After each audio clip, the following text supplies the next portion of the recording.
All right, let's go ahead and start the recording, and let's start we're here. We're here. That's not what I want to do. Welcome. Ace turn B. I pressed B. Whoa! No, you can't sue me. I don't have a wait. I don't think the amount of money you have affects how much people can sue you for. I'm sorry. You can have it back. I'll give you the monetization on this video for using your catchphrase. And red hot takes. Yeah. Also, if you want to hear somebody rant about WoW for a long time, but that's only if you bring it up. Okay, the stolen turnabout. Part 4-1. Cuts. Wait, this is... Oh yeah, because this is still... Wait. Is this the right one? Did I... Hey, Nick. What is it this time? I don't believe how many people are here for the trial. Well, it is a murder case. Wait, they're here for the trial next door. What? I'm trying to remember. I'm pretty sure this is the save I was on. So this is actually game number 3 in the trilogy. The second one was Justice for All. Also, just let me know if the desktop audio is, well, okay, because the HD60, it shows 2 things, but I think I have one of the outputs muted. Next door? You don't know this, Nick. They're having Detective Atme's trial today. Detective Atme? They say they're going to try him as Mask to Mask.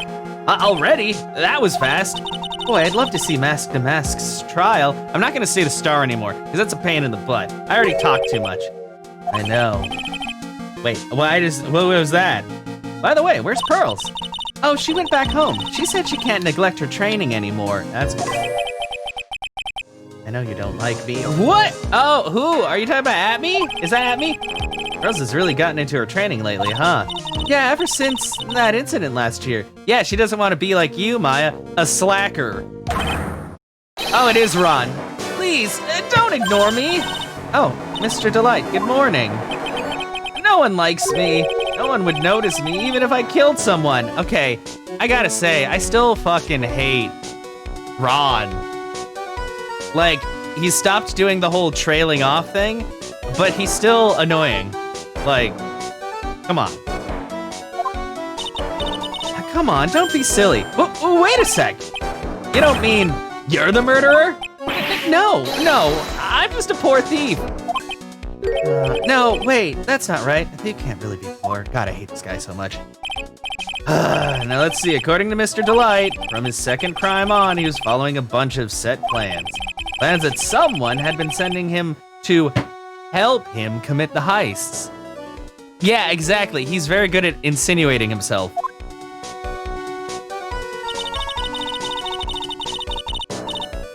Do you really think there's a connection between the thief and the murderer, Nick? It's possible, but today's trial is a race against the clock. How come? Let's just take our time like always. I'm afraid that's not an option. Yeah, because they're trying the other guy, and if he gets tried and things happen, it's bad. It's bad for us. October 14th, 10 a.m., District Court, courtroom number 6.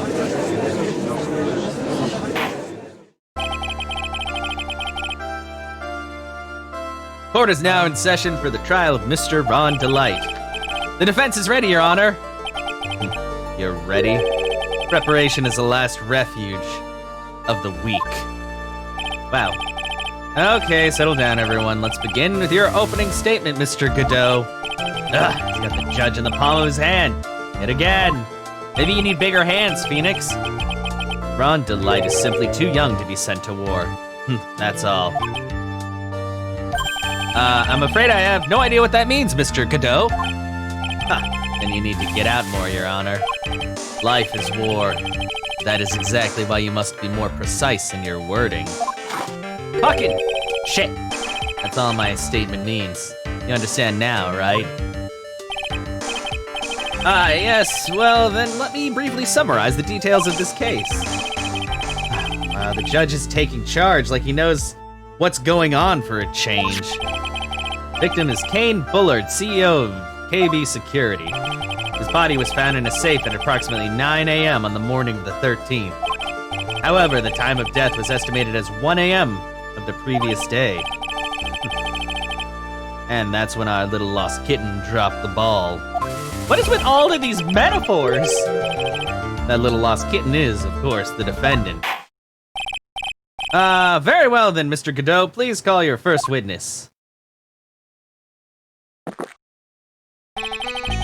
I never drink more than 17 cups of coffee during any given trial. That is too much coffee! Stop this! But the first one is always the best. Oh, okay, he didn't do it. Case closed. Next trial, please. Actually, I don't think you can do that. I think that's probably not how it works. Mr. Godot, your witness? Yeah, is your witness coffee? Okay then, let's hear what the defendant, Mr. Ron Delight, has to say for himself. The defendant? Well, Mr. Wright, does the defense have any objections? Maybe a bit of a disadvantage having the defendant testify, but I remember when Mia was defending me, she allowed me to testify so she could do the cross-examination. She put a lot of trust in me back then. Did she? I think she just wanted to make sure this trial went well. We have no objections, Your Honor. The defense will allow Mr. Delight to testify. Ah, you got guts, trite. It's right! Not trite! That's a completely different word. All right then, Mr. Ron Delight, please take the stand. Dum-dum. No, never mind. You did it, didn't you? Yes. Ah! What? No, that's not true. This is already going great. For a moment there, I thought we'd set the record for the shortest trial ever. Well, Mr. Delight already looks plenty guilty with that face he's making. Once he opens his big mouth, he'll probably put the last nail in his own coffin. Very well. Now then, can you tell me something? If you didn't kill Bullard, why did you go to KB Security? Well, that's kind of hard to say. Boy, I wish I could go home. Now then, let's hear some testimony about what happened. Please don't say you did it. My visit to KB Security.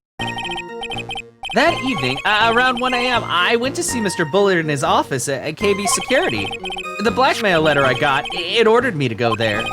I'd been working for KB Security until a year ago, so I knew where his office was. That's it? That's it? 1 a.m., the exact time the murder took place. The weak get washed away by the tides of fate. The strong drink it up.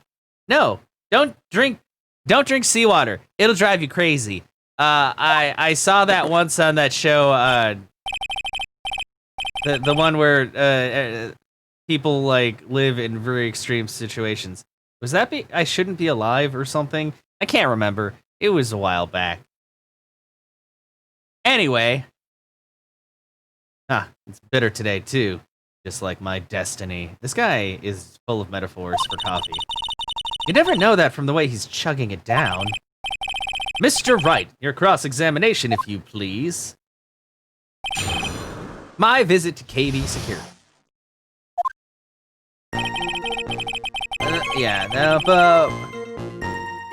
Around 1 a.m.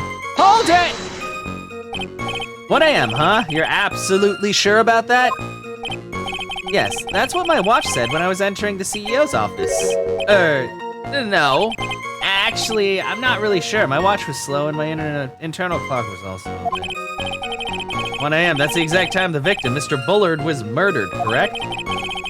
Too late for a coffee date, that's for sure. That didn't reveal anything. Blackmail letter I got, it ordered me to go there. Yeah, hold it. It ordered you there? It was the first time I'd gotten a blackmail letter that ordered me to go somewhere. Does that mean you've gotten other blackmail letters then? Oh, of course. They'd say things like, steal this or take that. Why don't you save those for later, Mr. Delight? Please don't say any more. Now, what should I do? Press harder. So what did the blackmail letters in question say? It said to bring $50,000. Money, eh? Perfect motive for committing murder. Oh, but wait, wait! I never intended to pay that money anyway. Oh, is that right? After all, he had nothing to hold over my head. I had nothing to be afraid of. An important point indeed. Witness, let's have that added to your testimony. Yes, sir. Huh. A muddy mud skipper in outer space has a better chance of surviving than I do. What the fuck does that mean, Phoenix? What does any of this mean? The blackmail threat didn't scare me. It wasn't gonna cause me trouble or anything.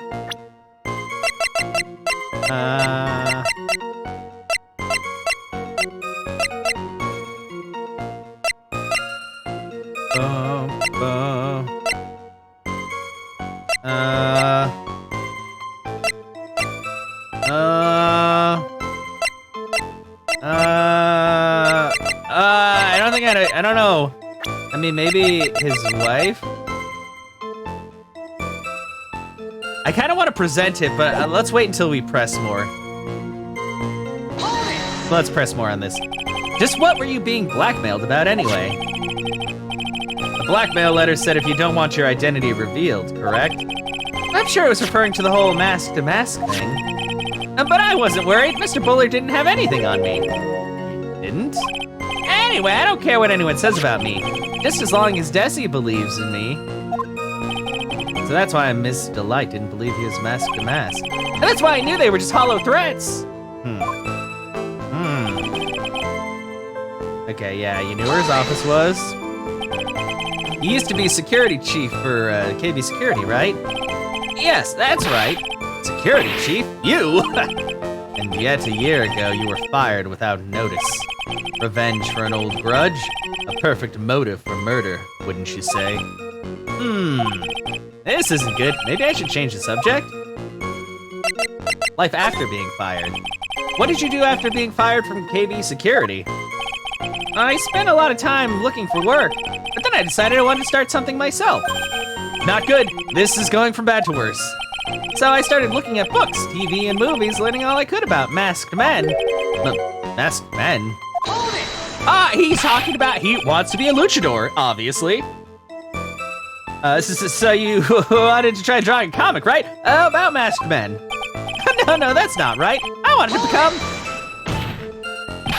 Your Honor, let's move along, shall we? But you asked the question. You're being quite odd today, Mr. Wright. Way to bring the spinning buzzsaw one notch closer to your own neck, Ace Attorney. There wasn't much to his testimony, was there? Sounds like he's avoiding something. At least that's what it sounds like to me. Uh-oh. I've got a bad feeling about this. We'd better be careful. But if we don't find a way to make him spill the beans, we'll never get closer to the truth. And the truth is what we're seeking. Yeah. That evening around, oh yeah, okay, I'm gonna save the game and then I'm gonna present his wife. Okay, yeah, that's definitely the, Wait, is this the fourth? Oh, it's episode 2. Why is it part 4? Oh, because it's the I forget, there's so many parts to everything. I get confused looking at them sometimes. What about... That was wrong. The witness statement is clearly faulty. I fucked up. Ah! I was penalized! Oh no. Let's load. I'm pretty sure that's the one I need to do stuff on though. What could I present?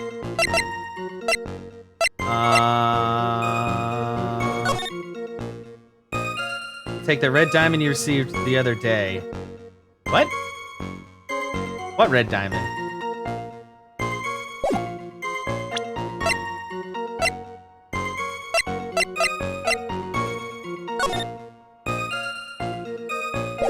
Boom.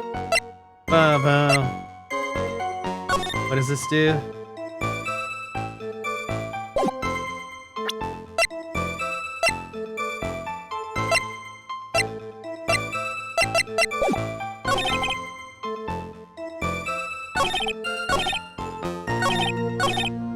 Wait, let's see if we can press the other thing. Okay, KB security, blah, blah. Why he was fired. Mr. Delight, please tell us why you were fired from your job. Well, the world is filled with those who have said, I wish I had never asked that. Okay, then I take it back. Defendant, please answer the question. Oh no, that's bad. I needed money. You needed money? Well, you see, Desi loves to spend it. It's kind of her hobby. Not exactly the best hobby in the world, huh, Nick? My salary wasn't nearly enough, so I stole data from the company. What? Come again? KB Security has a lot of security info on all sorts of companies. And since I was a security team chief, you stole some data and sold it. Mr. Bullard found out and I was fired immediately. What? I wish I had never asked that. I was somehow able to keep it secret and made it seem like I had quit on my own. What is it, Nick? You don't look so good. Someone who brings harm to their company is fired as punishment. You'd do well to remember that. He sure told you. So you admit that you stole data from your company, is that correct? Yes, I'm sorry. This is a very important fact. Please add it to your testimony. Oh man, this whole thing just took a big turn for the worse, crashed, and blew up. I'm gonna take the jaws of life to rip this case from the clutches of disaster. Man, Phoenix, you're a little melodramatic. But Desi doesn't know about that. Oh, that's probably what the blackmail is. Why would you do something like that? Well, for Desi's hobby. Oh, what else? Wasting money, huh? It's not a waste! So Miss Delight doesn't know that her husband was fired, does she? So it would seem. I'm not sure what to think about couples who keep secrets like that from each other. I can't believe it. This case has gotten even Maya to think seriously about couples. Please try to stay focused, Mr. Wright. There wasn't much to his testimony, was there? Sounds like he's avoiding something. At least that's what it sounds. Well, that's the same thing. But if I don't make him spill the beans, we'll never. Yeah.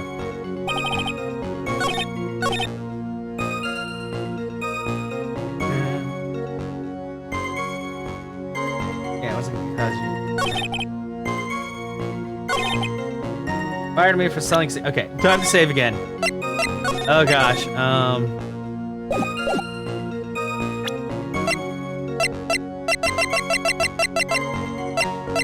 That's still that.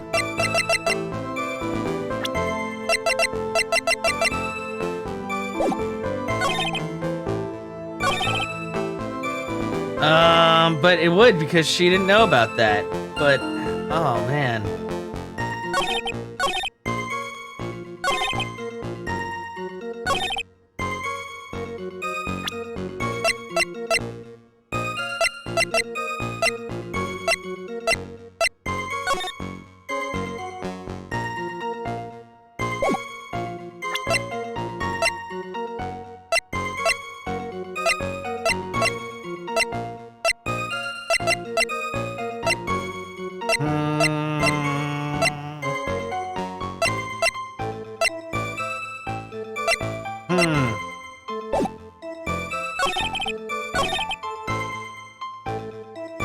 Ah, God. I'm just not braining very well today.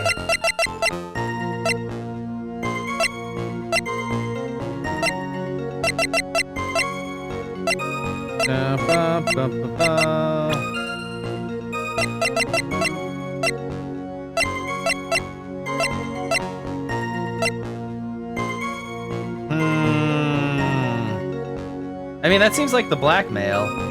Maybe... Wait, maybe I'll pull out the blackmail letter now?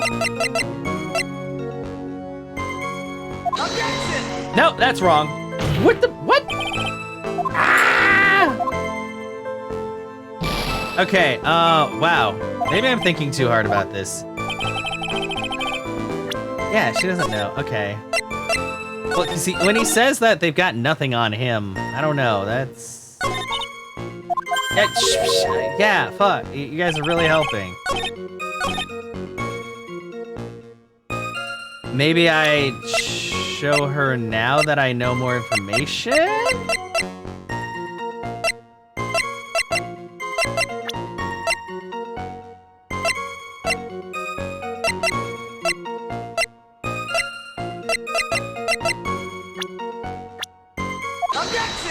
Okay, now that I know God, okay. Woo! Mr. Delight, what you said now doesn't match what you told me yesterday.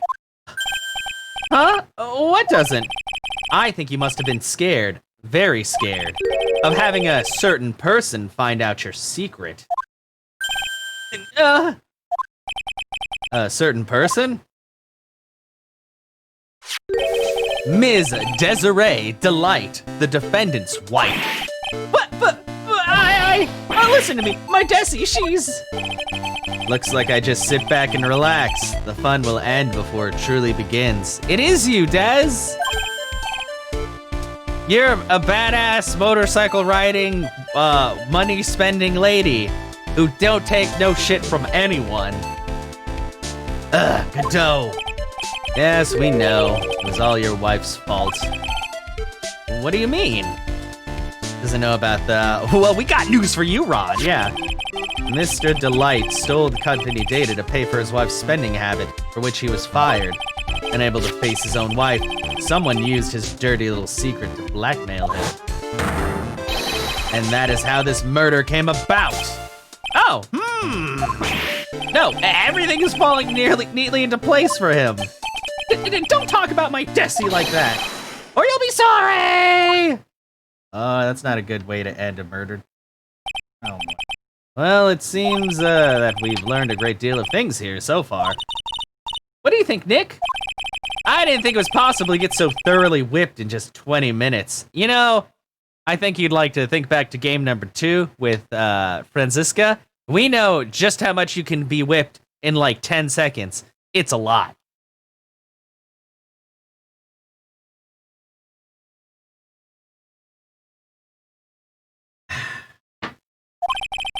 Clearly, there was sufficient motive for murder.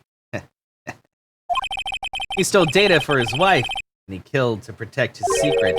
A family man who cared just a little too much. This sounds like something an announcer on like, freaking like Lifetime would say. The motive is clear. Let's move on. What happened at the crime scene at 1 in the morning, Mr. Delight? Come now, tell us. We're all ears. At the CEO's office. Dun dun dun dun. When I entered the office, there was a suspicious shadow there. Suddenly, I was hit on the forehead. After that, I remember being a bit dazed. If I hadn't been wearing that, I would have been killed. When I came to, Mr. Bullet was lying there, dead. Wearing that? What's that? I'm gonna have to press. I see. Suddenly hit on the forehead, huh? I believe the detective from yesterday provided similar testimony. He said that mask to mask struck him on the head from behind. Of course, since Atme turned out to be the culprit himself, that was all a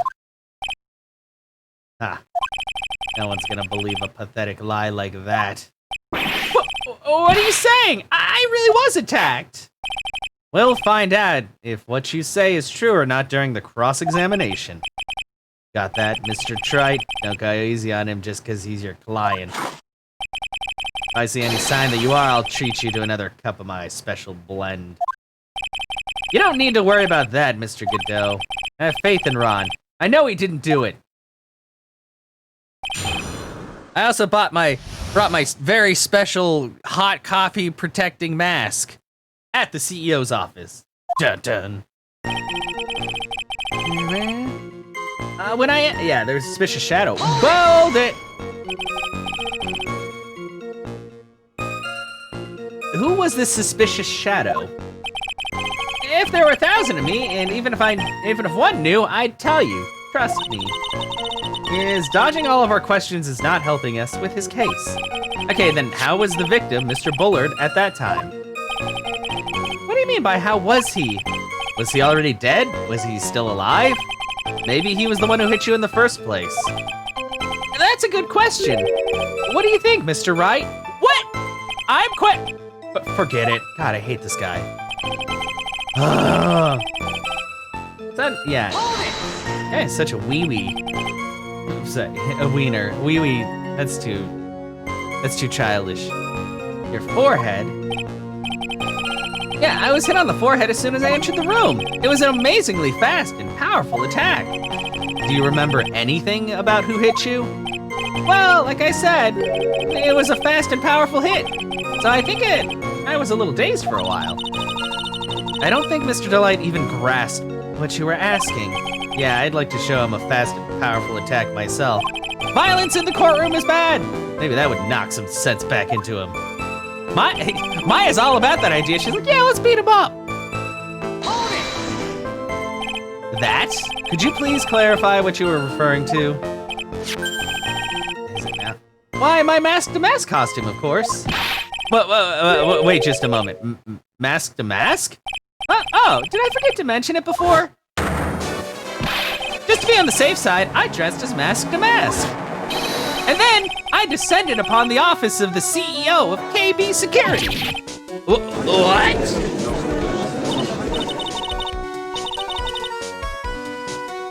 Nick, did you know about this? He never told me this. I don't recall him ever mentioning it to me either. Even I didn't know that. It seems our little friend really loves to keep secrets. Ha! That's right, Godot, you sweat and mask thingy go all weird. I'm sorry, I just never had a chance to mention it up until now. Wait, that's not right. You know how sometimes things just slip your mind? Ha, my 6th cup of coffee is staring up at me coldly. Yeah, he's okay. Yeah, he's fine, he's fine. It's just a little malfunction. At any rate, we can't ignore this new piece of information. Witness, please correct your testimony. I'd have been killed if I hadn't been wearing my Mask to Mask costume. Why were you dressed up as Mask to Mask? What? Because I'm Mask to Mask, of course. What are you talking about? Mask to Mask's trial is being held next door. Ah, yes, I guess so. Anyway, at that time, I thought I was being blackmailed over the Mask to Mask issue. So I thought I should go as him, just to be safe. Oh boy. Let me tell you, it's real pain to move around with that cape. That's why it took a lot longer than I expected. Took a lot longer? What is he talking about? What do you mean by took a lot longer?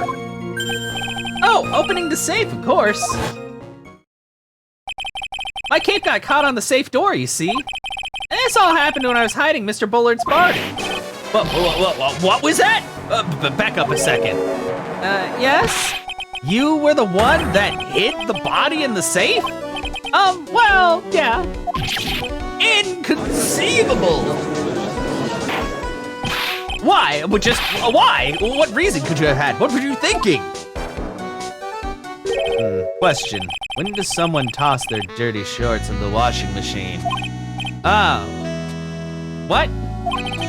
The answer is simple. When they take them off. What? No, it's when you want them to be clean. My shorts don't immediately go into the washing machine. That's a waste of water. You need a full load of laundry. This guy's full of shit. As usual, I have no idea what you're saying. Ron is an accessory to the crime. That's what it sounds like. I mean, because even if he didn't kill him, hiding the body is probably bad, you know, instead of calling the cops.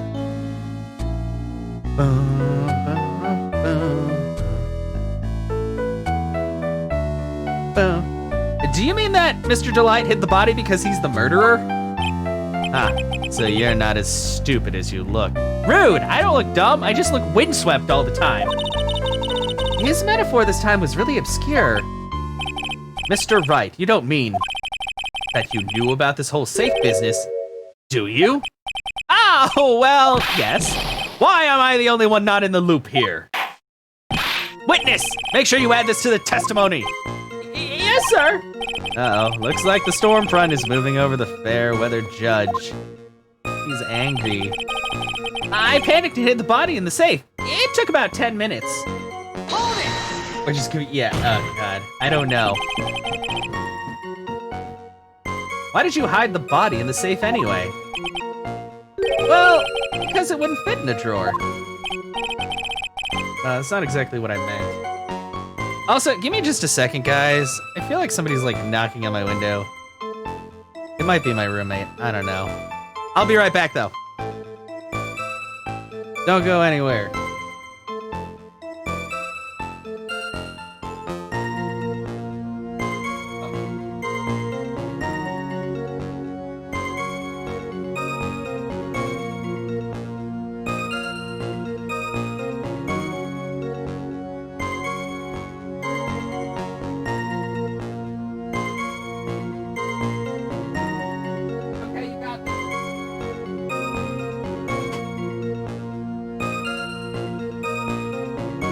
Okay, it just turns out that my roommate is putting up posters, so she's putting nails in the wall. But I was just making sure that, because like I've had people do that before, like knock on the window, and I'm like, why are you knocking on my window? Just like text me or something. If you know I'm streaming, I'm gonna ignore pretty much any outside sound because this is what I'm doing. Anyway, let's keep going. That's not exactly what I meant. When I saw that corpse, I kind of lost it. Yeah, well, I mean, all of my stuff is hung up with, like, thumbtacks.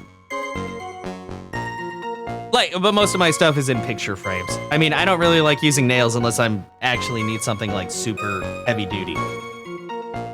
I saw that corpse, I kind of lost it. I thought, if they find his corpse, they'll think I did it.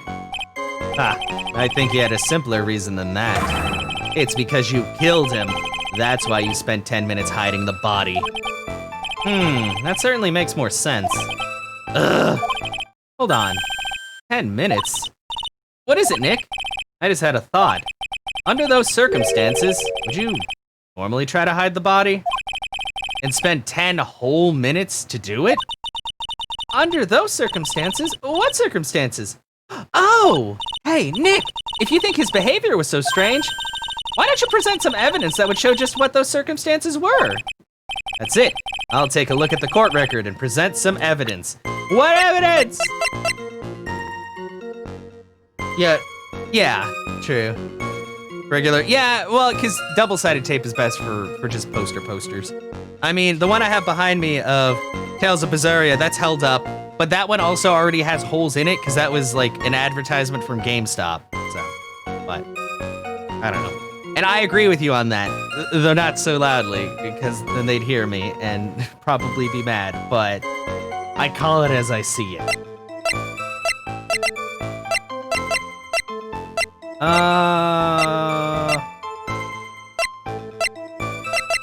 10 minutes.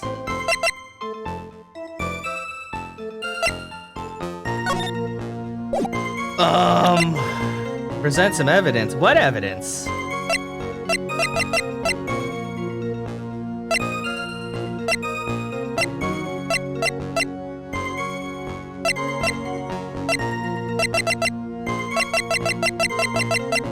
Oh boy, I'm not quite sure. I wonder if it has to move the list.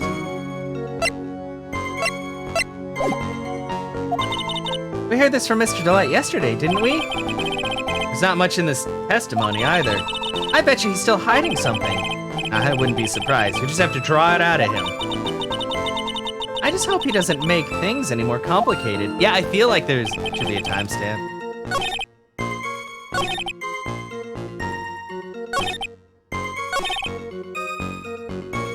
It took about 10 minutes.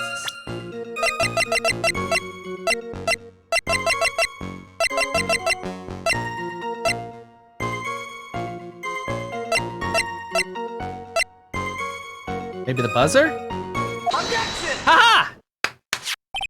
Your Honor, could you please take a look at this record? And what might this be? The record for the emergency buzzer that connects the CEO's office to security. If the button in the office is pressed, a security team is supposed to come running.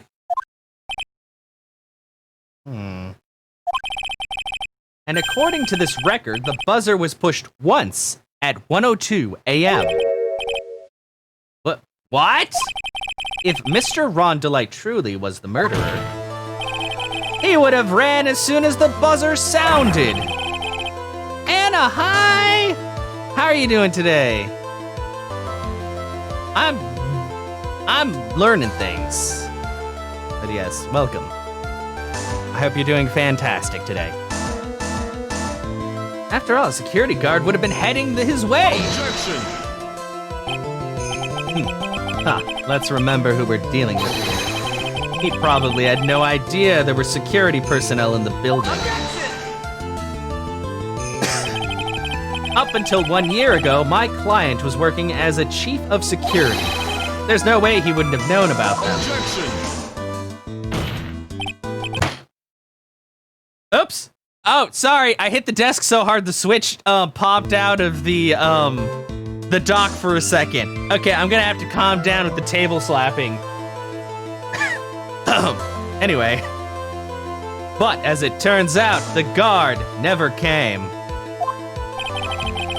That was nothing more than a coincidence. I need like a separate table to slap, so it's not the one that has all my stuff on it. The fact that the guard was a pathetic loser who had just gotten punched in the face by his ex's new boyfriend and wasn't anywhere in the vicinity was not something Mr. Delight could have known. Yeah, take that, Larry Butts. Again, remember who we're dealing with here. It's a sure bet that Mr. Delight didn't even notice the buzzer going off. This buzzer is extremely loud. There's no way he could have ignored something like that. If he had been conscious, that is. Conscious? What do you mean by that? He just said he was knocked unconscious, you dumbass! I do need it, yeah. I need a special slapping table. Specifically for slapping. Maybe I should just hook up my piano and just make piano sounds every time I need to do that. I need a table slapping button. That way I don't actually have to slap a table. I can just make a sound effect. Man, I really need to actually add more like sound effects to things. Fine, let's hear your theory. Recall the defendant's testimony. The moment he entered the victim's office, someone attacked him. Mr. Delight said that he felt dazed. I'm willing to wager that he was knocked unconscious for at least a few minutes. Unconscious? So he fainted? That's why Mr. Delight didn't know that the buzzer had sounded. Is that Cyclops' brother? I mean, he could be. He just has a whole lot of lasers instead of just the one. Big part of his emotion of hitting the table? Yeah, that's true. I just have to be like, I need, And that's why he thought he had time to hide the body. So what are you trying to say? Mr. Delight was knocked out and the buzzer went off soon afterwards. Now, unless my client was able to hit the buzzer while he was unconscious, it can only mean that there was another person in that room. That's right! Whoever it was, they knocked out Ron Delight and then pressed the buzzer. Intrigue! Yeah, saving the world from other tribunals, that is correct. Order in the court! Mr. Wright, this is... Objection! This is preposterous. It was this kid.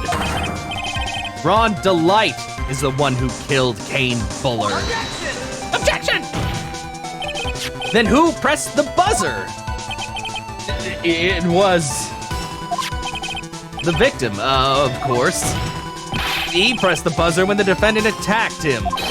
He didn't die right away. He must have held on long enough to push that button. So Kane Bullard sounded the buzzer himself. What is your opinion on this, Mr. Wright? I need to prove that the real criminal was there at the scene. But how? Can I prove that it wasn't Kane Bullard who sounded the buzzer? Yeah. Oops, yeah, when it just like flickers. That was me hitting it and I saw the switch like flash on and off, so.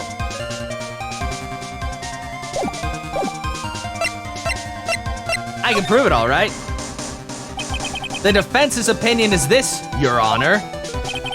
The piece of evidence proves that it wasn't the victim who sounded the buzzer.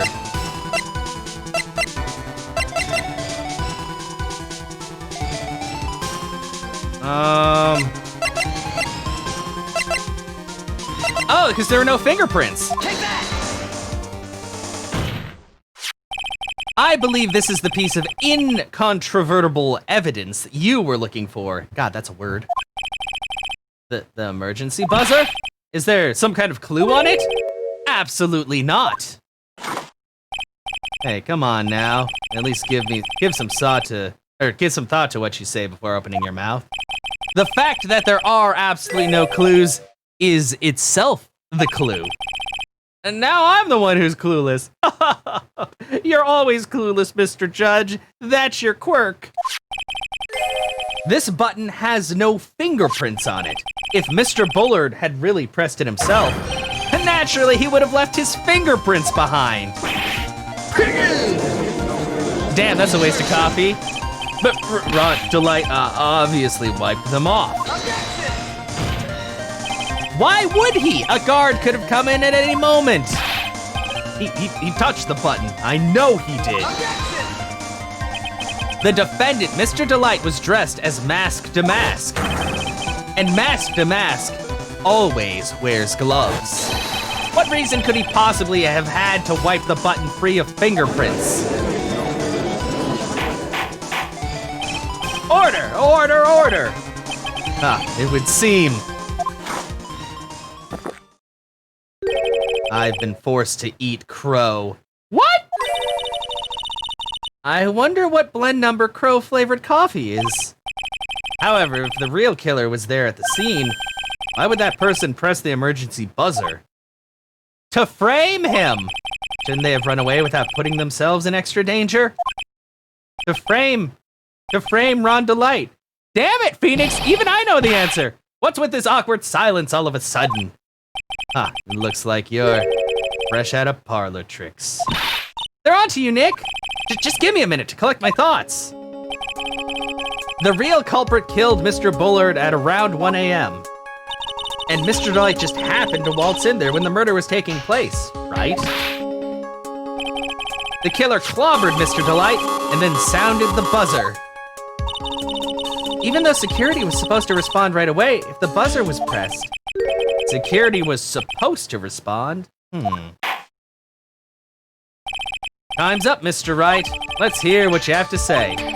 Very well, then. Oh, you've got some guts. I like that in an opponent.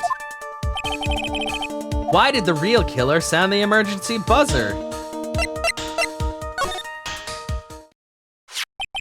The killer knew that if they pressed the button, a guard would come running. And that was exactly what they wanted. It's basically having to admit you were wrong. Oh no, I've never heard that before. Do you mean they say the killer called the guard on purpose? Yes, although it turned out he never showed up. Because he was getting his clock cleaned at the time. Damn butts. Damn. What a touching story. You're saying the killer had a change of heart and called the guard to turn himself in. No, I'm not. When that buzzer sounded, there were 3 people in that office. The victim, Kane Bullard, who was already dead. The defendant, Ron Delight, who was out cold. And the third person, the real killer. I'm sorry, he flashed on the screen, and it looked like it was at me. Hypothetically, yes. Now then. In this situation, if the real killer made an escape, what would happen? The only ones left in the room would be the victim and Ron Delight. And if security guards came running in at that time, they would think that I was the murderer. Yes, that was precisely the real killer's objective. To frame Ron Delight for the murder. Okay, dang it, can you stay perplexed for longer than a second? What? He just...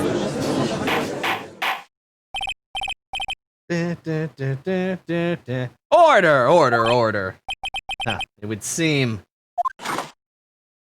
You're gonna talk about crows again? I've been made to eat my words once again. Okay, that I can understand. Actually, you've been made to do a spit take with a cup of coffee. Mr. Wright, who was it? Who was it that tried to frame me? Wait a second. I'm the one and only masked to mask, so... Nick, you mean the real killer is... We're gonna drag that person in here right now. But who is it? I don't have any solid proof yet, but think about it. The killer knew Mr. Delight's identity, and they also knew that he had been called to KV security that night. So the killer used him to execute a well-crafted plan to murder Kane Bullard. Now then, let's hear your accusation, Mr. Wright.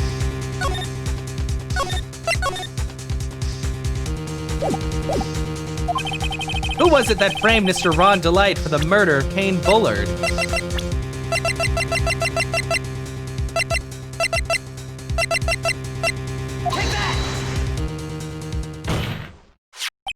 Detective Luke Atme. He's the only one who could have done it. Ace Detective?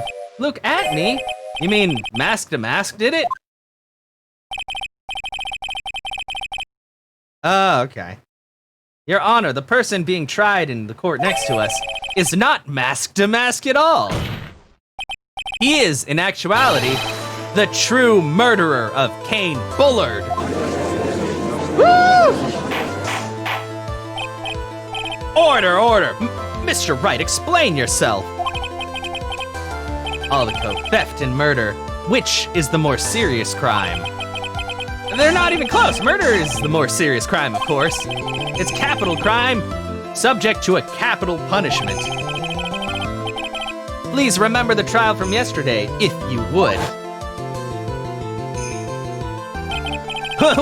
When Luke Atme confessed, there was a huge commotion in the courtroom. Of course, a famous detective was unmasked as Mask to Mask. Instead of being convicted of murder, he was found guilty of grand larceny. That was his true objective all along. To be found guilty, Mask to Mask had the perfect alibi for when the murder took place. He was stealing the urn at Lordly Taylor.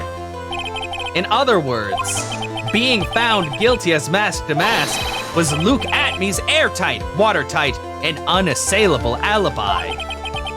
The guilty verdict as an alibi? Yeah, I said it.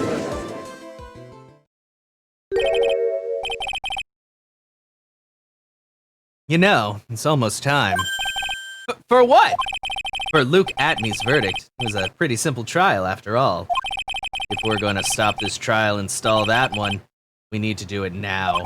Of course, that's assuming you have proof that the detective was the one who committed the murder. Oh. Mr. Luke Atme's trial has indeed attracted the attention of the entire country. If we were to intrude and fail to provide adequate proof of his true crime, Mr. Delight would be left with no grounds for appeal. Am I really sure about this? Ha, a bet's only good when your life's the ante. Mr. Wright, I believe in you. Mr. Delight. So, please, I'm begging you. Thanks, but my decision will determine the rest of your life. Can I really risk your life like this? Phoenix. Do it for Mia! What was that? Don't stray, Phoenix. For your client, take the path of trust. We will. That voice, it sounds like... Mia! Your Honor, the defense requests an immediate recess. So that's your answer, huh? Very well. I've decided as well. This court will now take a 20-minute recess. Mr. Wright, when we return, please summon Mr. Luke Atme to the stand. Yes, Your Honor. Oh!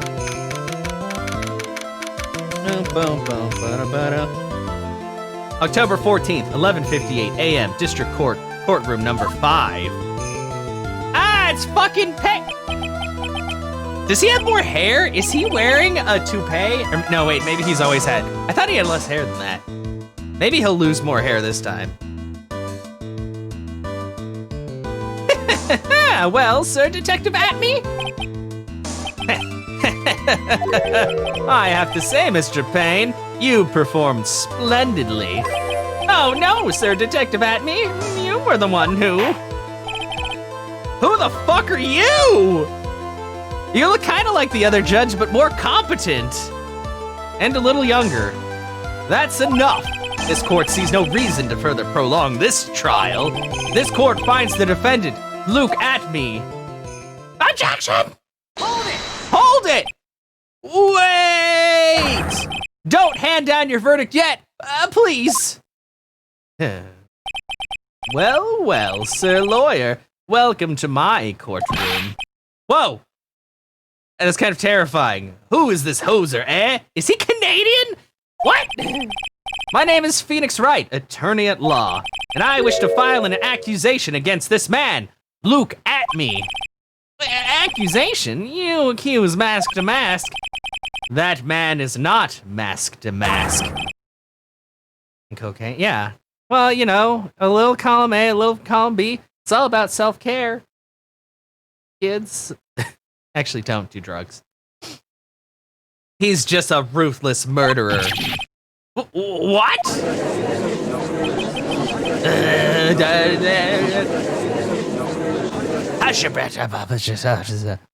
going on, Inu? To be continued. Saving. Do not turn off the system. Save your progress up to this point. Hell yeah! Well, he might. Maybe he drinks soda in his off time. You never know. Trial part, the other one. Yeah, he did look upset, especially since he had those surprised eyes the whole time. No, it's okay, Anna. You can still drink Coke. It's allowed. October 14th, 12:14 p.m. District Court, Defendant Lobby, number 4. My sis! Could have sworn I heard Mia's voice. So then she's still alive, inside your heart. Nicky boy. Oh, Miss Delight. Is it true that Detective is the real killer? To be honest, we don't have any definite proof. But he's the only one who could have done it. But wasn't he at the Lordly Tailor that night? Not to mention, we don't exactly know his motive. I mean, why would Detective Atme want to kill Kane Bullard? Oops, it's almost time. Better get back to the courtroom. Need to find some solid proof. And it's gotta happen sooner rather than later. Yeah, it's been kind of crazy here too. Mostly because this entire week they've been doing road construction around our area. And it's really weird how they had it sectioned off on each day. So I couldn't really go anywhere. Because access was kind of limited and I didn't really feel like dealing with construction stuff. So I just kind of stayed home. Although today I did finally go to the store and get some stuff. So that was helpful. October 14th, 12:21 p.m. District Court, courtroom number 6.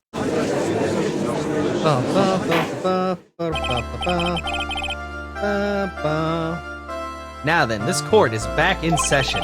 Mr. Luke Atme, please take the stand. Well, well, how do you do, Sir Lawyer? Oh, please stop that. I never would have thought to see you acting so recklessly. I couldn't let them hand down your verdict just yet. Not when it would have given you your perfect alibi.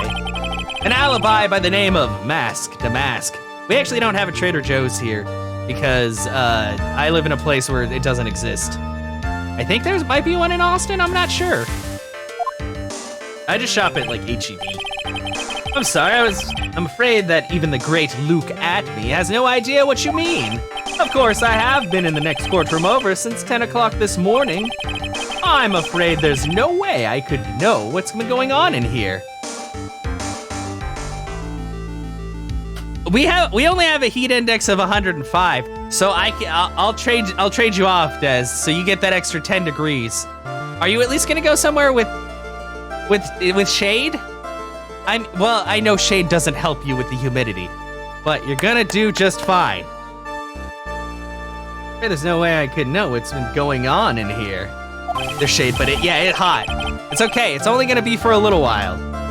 You've been in the defendant's seat all day long, correct? Being tried as mask to mask. Indeed, it's truly child's play to fool the ignorant masses. Not only did the poor fools ask me to protect their valuables, they even gave me a generous reward upon returning to their own property to them. It's 72! Wait, Caroline, where are you at? Are you like that far north? Or is Texas just a hellhole? Don't answer that. I already know the answer to that, but still. Take this red diamond ring that sparkles upon my divine finger, for example. Red diamond? That's in the evidence! Oh! So you continue to insist that you are, in fact, mask to mask. Of course! Very well then, Luke Atme. Let us begin with this simple question. On October 12th at 1 a.m., Kane Bullard was murdered. Where were you at that time?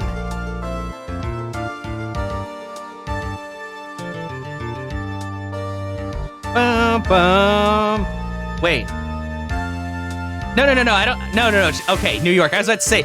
I mean, if Caroline, I don't know how far north you'd have to be in Texas to get cool weather, but I feel like it's just something you don't get until like winter time or fall.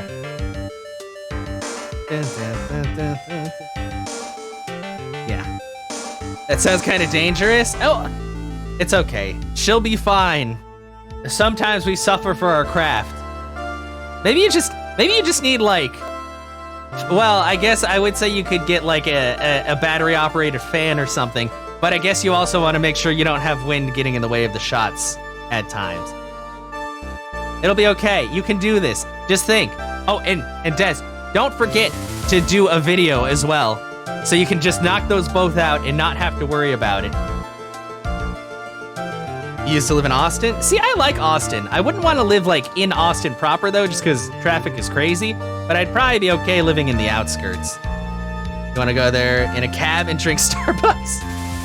I mean, that seems like a pretty solid plan, Anna. Health safety first. Well, don't worry. I mean, if you look at Dez's portfolio, she's worn a lot of really heavy stuff, and so far she's been good. There'll be plenty of water drank. That we will be sure of. One without knowledge lacks even the knowledge that he should be ashamed of. Wait. One without knowledge lacks even the knowledge that he should. Oh, okay. He's saying I should be ashamed of myself. I had to read that again to understand what was going on. You can get to New York City in 6 hours! Well, I keep forgetting New York is kind of long. Oh God, 6 hours. I mean, even in Texas, a 6-hour drive is a pretty substantial one.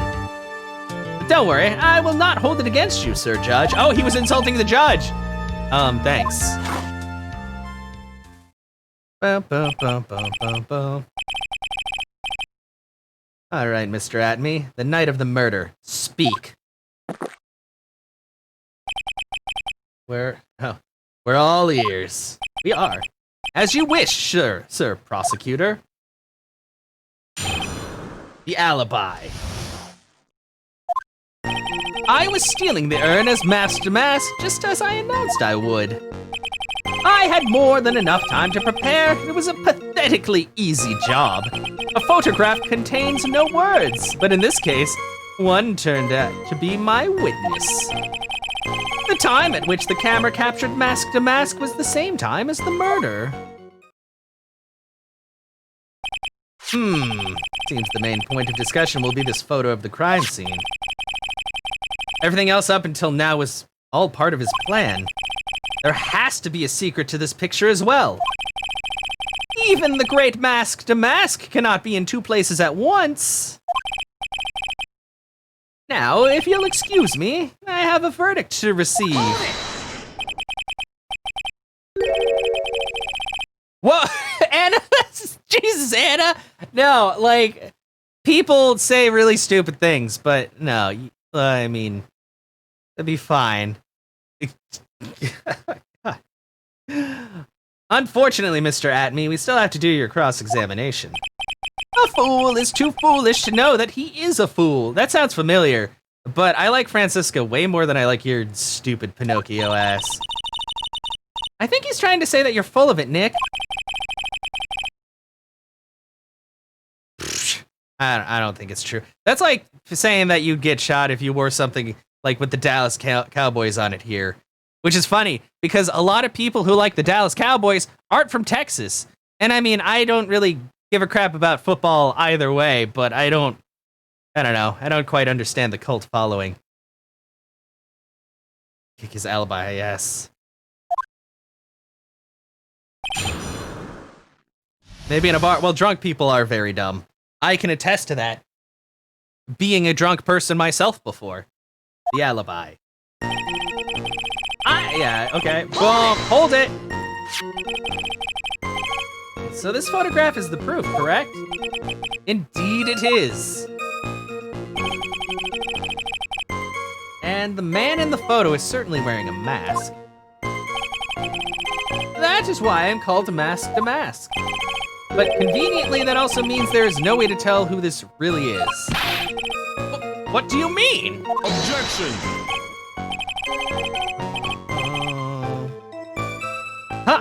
He's saying that this is not, in fact, Luke. Oh, he's saying that this is, in fact, not Luke Atme. That could be an accomplice dressed up as Mask to Mask to create an alibi. Oh, what an interesting idea. Are you saying that I, Lone Wolf Luke, had an accomplice?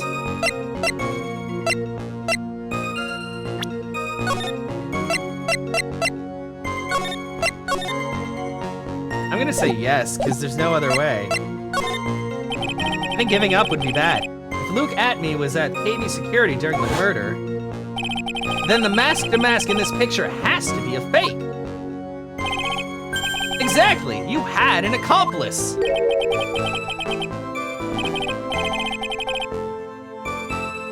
Now remember you've said that, Mr. Trite, because there's no going back. If you're making faceless claims, I'll treat you to a penalty myself. That penalty is probably boiling hot, too.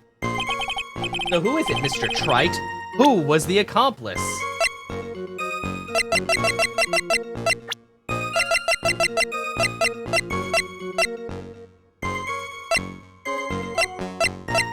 Oh, shit, actually, it wouldn't be Adrian. Adrian wouldn't be an accomplice. What if...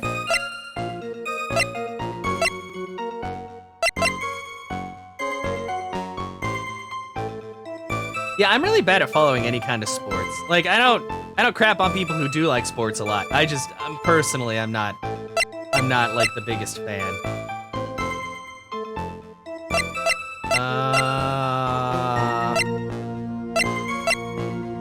Crap. There's Godot. No. Yeah.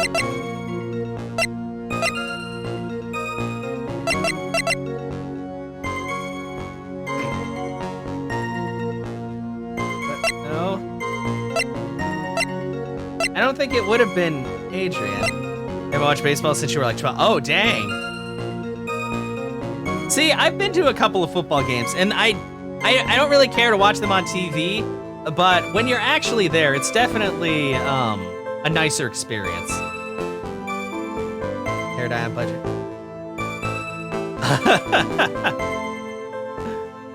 It's fine. You have to, for hair dye? Dang. That reminds me, I need to touch up my roots because my hair's grown enough that it's all brown again. Okay, shit, who could the accomplice be?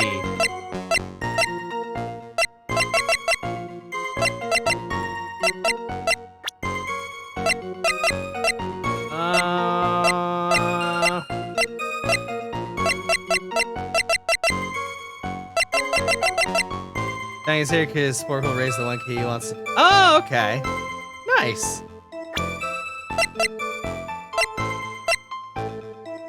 But yeah.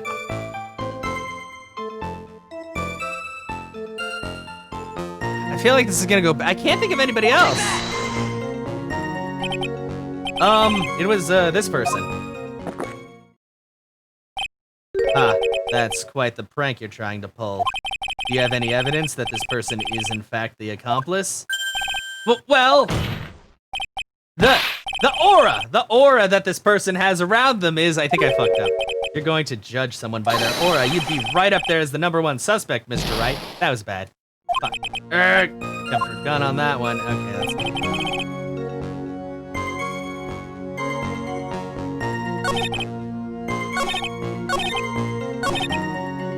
Okay, well, I think I have to have more evidence then. I believe Adrian Andrews hired you at one point. That's right. Yeah, it was over 20 days ago, if I'm not mistaken. You sent the calling card to Lordly Taylor 10 days before the heist. That would mean that you sent out the card after you began your security watch. Indeed, there was no reason why I couldn't do both jobs at once. It was the perfect opportunity to steal my latest target. I see, you truly are evil, aren't you? Yes, evil is what I am. Hey, Nick, isn't there something odd about this? Detective Atme was always proud of his ace detective skills, right? But if the urn was stolen from Lordly Taylor while he was the only one watching it, he'd have no way to maintain his perfect ace detective persona. You know, that's true. It is kind of odd. Hold it! So by photograph, you mean this piece of evidence here, is that correct? Indeed it is. That is it. The very thing that proves I committed the crime. The very thing that proves you committed the crime. When you think about it, it's really odd. You say that almost as if you had this picture taken on purpose. Objection! He was simply caught by the very camera that he had set up. We all have days like that. Indeed, it turned out that there was no such thing as the perfect crime after all. Life is truly an ironic thing, a sad blue melody. Looks like I'd better gather more information for now. If he's truly the killer, there's gotta be something phony in that photo. The time at which the camera captured Mask to Mask was the same time as the murder. About the camera that took this photograph. Oh, come now, it's all too clear what you're thinking. Huh? You think I altered the timestamp on the photograph, don't you? I'm afraid that's impossible. The camera was set up by Lordly Taylor, and on top of that, it was Lordly Taylor's staff that printed that picture's data. Unfortunately for the defense, there's no way that picture could have been altered. You see, looks like I'd better find something else that could be suspicious. So this alibi is false? It has to be, or you couldn't have killed Mr. Bullard at KB Security. But I'm not really spotting anything unusual. There are two possibilities. Either the mask to mask in the photo is a fake, or the photo itself is.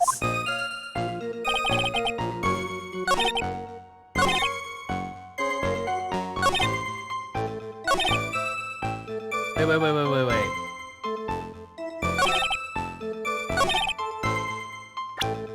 I'm gonna save first, because I've already backed myself into a corner.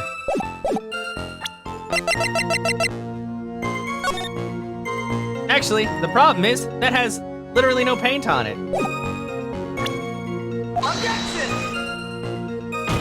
Wait, I think I have to show the box with the paint. I fucked up. Load again. It's not the picture itself. I think I have to.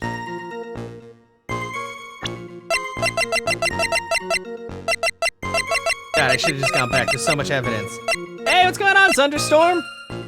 Objection!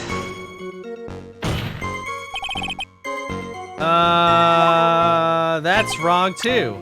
But that box doesn't have any paint on the bottom.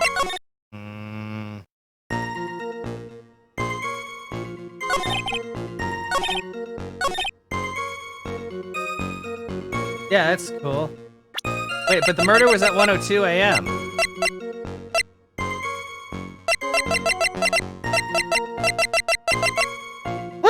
It's going well, actually.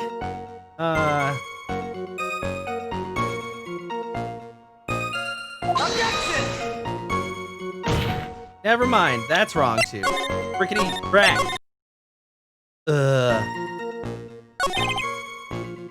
Wait, is that what I presented it on?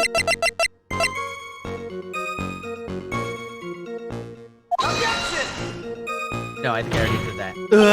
Oh god! I already know that I'm gonna take damage from that. Boy.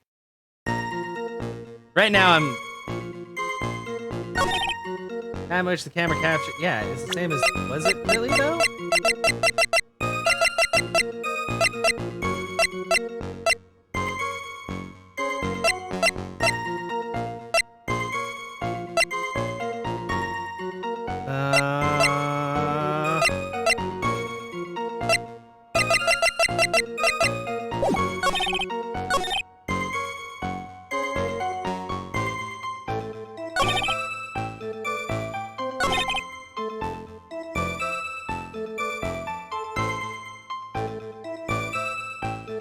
Okay, now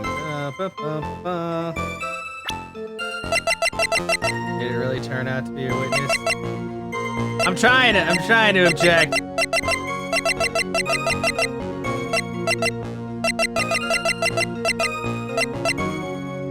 Objection!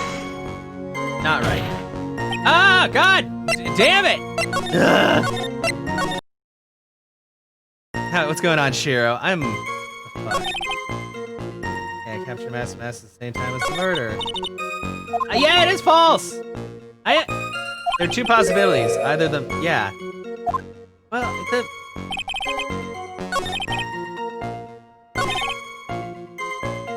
Oh, wait. Objection! That's not right either. But, okay, because the statue was moved, I think, the day after the theft. So, he must have taken that picture the day before. Objection! Or maybe I need to do the paint. God, there's so many things I could present! Ah!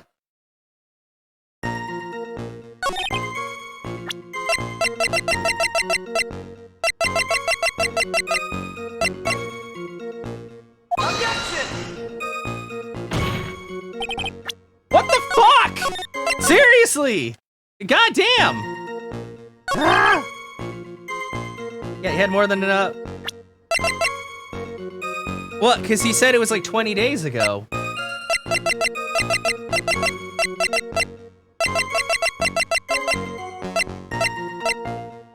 Okay, this is starting to kind of piss me off, actually. Like, okay, you're standing there and...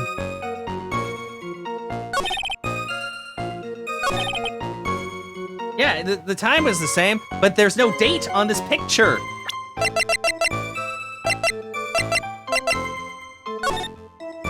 Like, there's no date on it, that's the thing. So he could have taken this, like, the day before. But I'm gonna try to find it out first. But this is kind of... There's so many fucking possibilities, like... Come the fuck on. Yeah, October 12th. Everything says October 12th. The paint's been like that for a while. Yeah, like 2 weeks ago. Okay. Everything happened like 2 weeks ago. So that picture might have happened, like, earlier.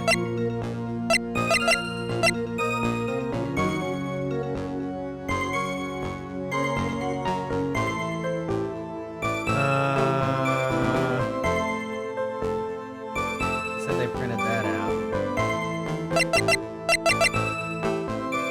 Is it really the night of the crime, though?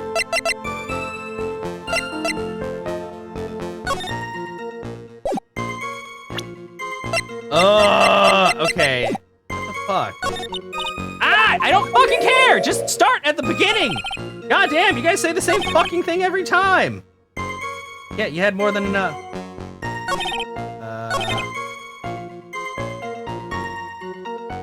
Because it asked if he had an accomplice, but I don't think he has an accomplice.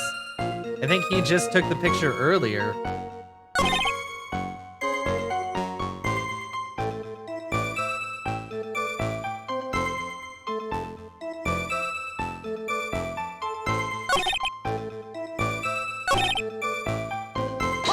let's try pressing this again. So by photograph, you mean the evidence here? Indeed it is! The very thing that proves I committed the crime. Yeah, no way I could have tampered with it. Means I could not have killed Kane Bullard unless I had an accomplice.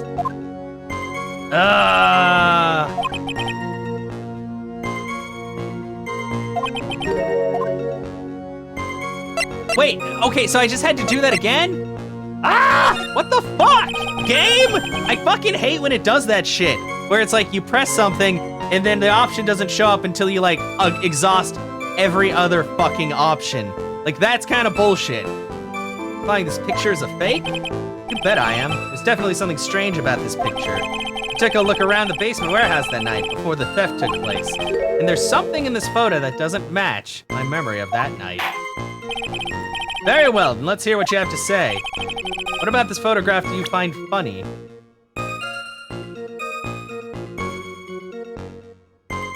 Is it the box? I think it's the box. Take that! Perhaps this is the area in question. Area? Could you be any more vague? Fuck, I think I fucked up on that. Just fucking deduct it if it's wrong, you bitch! Don't fucking make me watch a 30-second cutscene. Today's Java has a little extra kick to it. Seems the funny part lies in the area of the defense. Yeah, fucking great. Fuck you.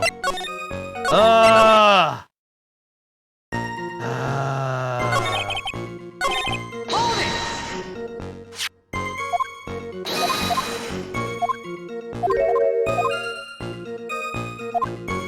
It's gotta be, I guess it's the paint stain then. It was one or the other. There's something weird that doesn't match.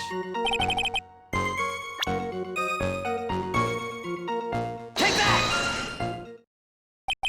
The funny part is right here.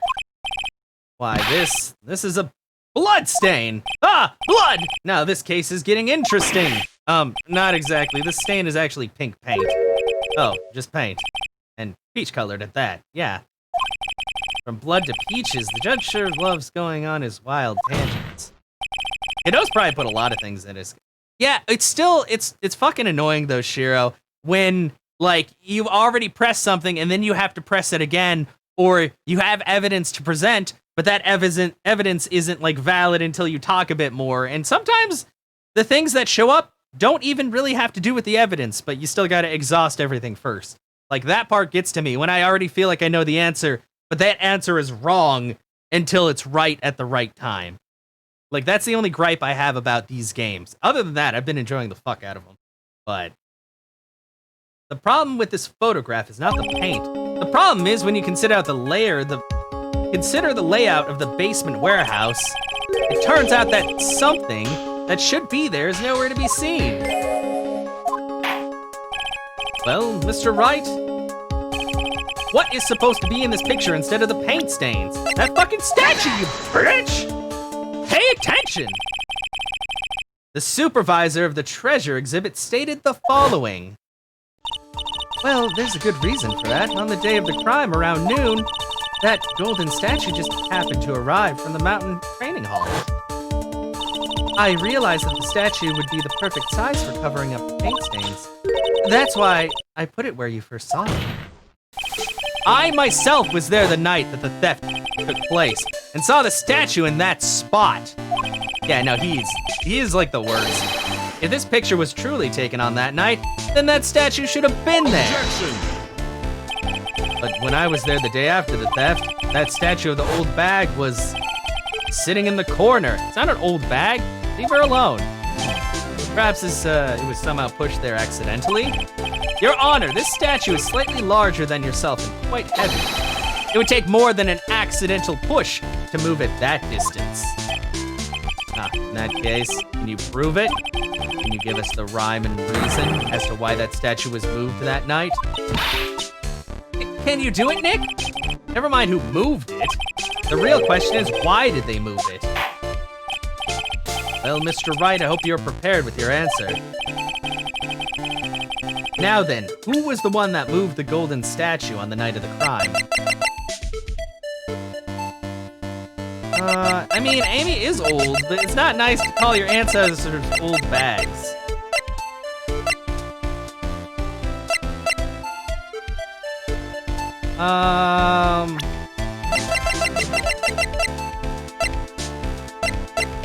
What? Yeah, it was Adrian. Like, that's the only... Or who moved... Like, Adrian moved it over the paint stain. But who would have moved it off the paint stain?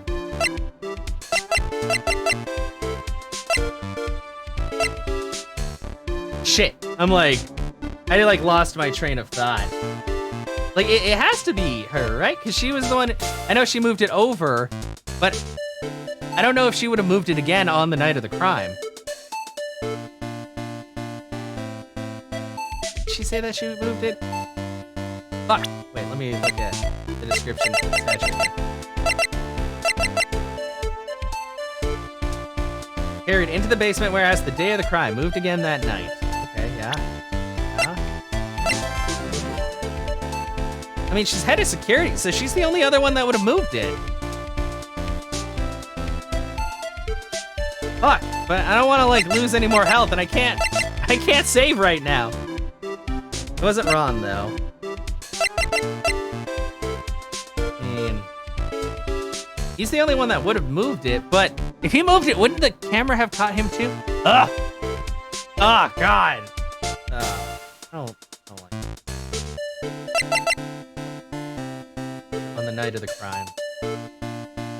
Yes, please, because this is annoying. Yeah, she did move it in the cutscene, but she moved it on. I don't know. Well, because she dropped the urn a while back. She moved it over.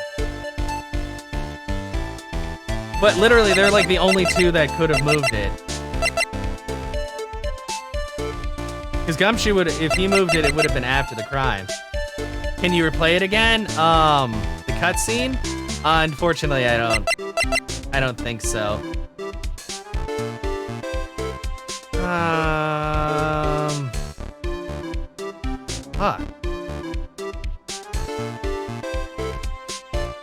Well, whatever. What do you think, Mr. Godot? You're gonna shake your fucking head at me. Man should be able to answer his own questions. That's what I think. Right now, I'm busy trying to come up with 2 answers on my own. Like, I hate this shit. Where they're fucking, like, I need to know if that was right or wrong immediately. Don't, like, fucking drone on forever. Yeah, but not off. Like, onto, like, when you push something, like, putting something on top of something else, Anna. Why is the coffee black? Why is it bitter? Mr. Wright, to put it simply, you've messed up. Thanks! That would have fucking helped. What are you doing, Nick? You need to think about why the statue was moved. Good thing about when everyone chews me out is that it gives me time to think. Well, Mr. Wright, I hope you're prepared with your answer. Oh, okay, it doesn't penalize me. Like, who the fuck else could have done it? Other than, but why would he move the statue out the way?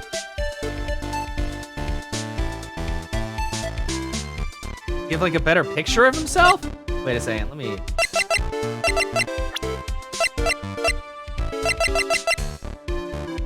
Let's take on another crime, so he moved, yeah, like... Why would he need to move the statue?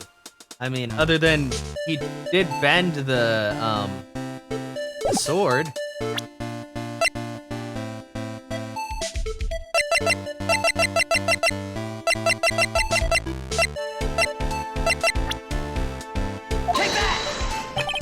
To move the statue is none other than Luke at me. Come now, sir lawyer. There you go again on one of your strange delusions. Mr. Wright, what basis do you have for your strange delusions? Very simple. The witness was the only one in the basement warehouse that night. That is indeed very simple. However, why would I want to move a heavy golden statue? The reason for moving the golden statue is where our battle really begins. Oh boy, I'm gonna assume that means I did the right thing. Well, Mr. Wright, what reason did the witness have to move that statue? The reason can be found here in this photograph. Luke Atme, you pretended to be mask to mask to create an alibi by showing you were at Lordly Taylor that night. But this photograph contains a single fatal flaw. If the statue had been there, your lie would have been exposed like a cheap film at a drugstore. That is why you had to move the statue. A single fatal flaw? Interesting theory. Please enlighten us. Just where in this picture does the lie... What?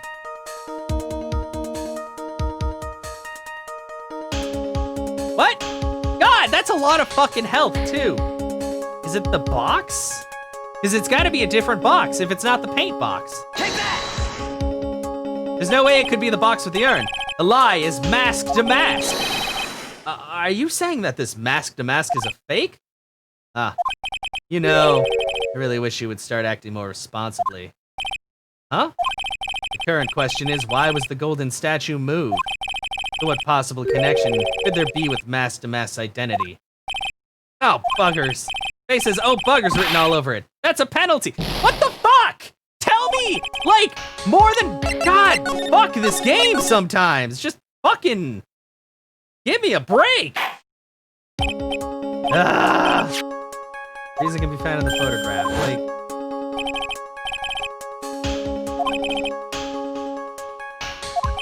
is it the timestamp? Photograph contains a single fatal flaw. Statue had been there, your lie would have been exposed like a cheap film at a drugstore. Oh, you had to move the statue. Interesting theory, please enlighten us.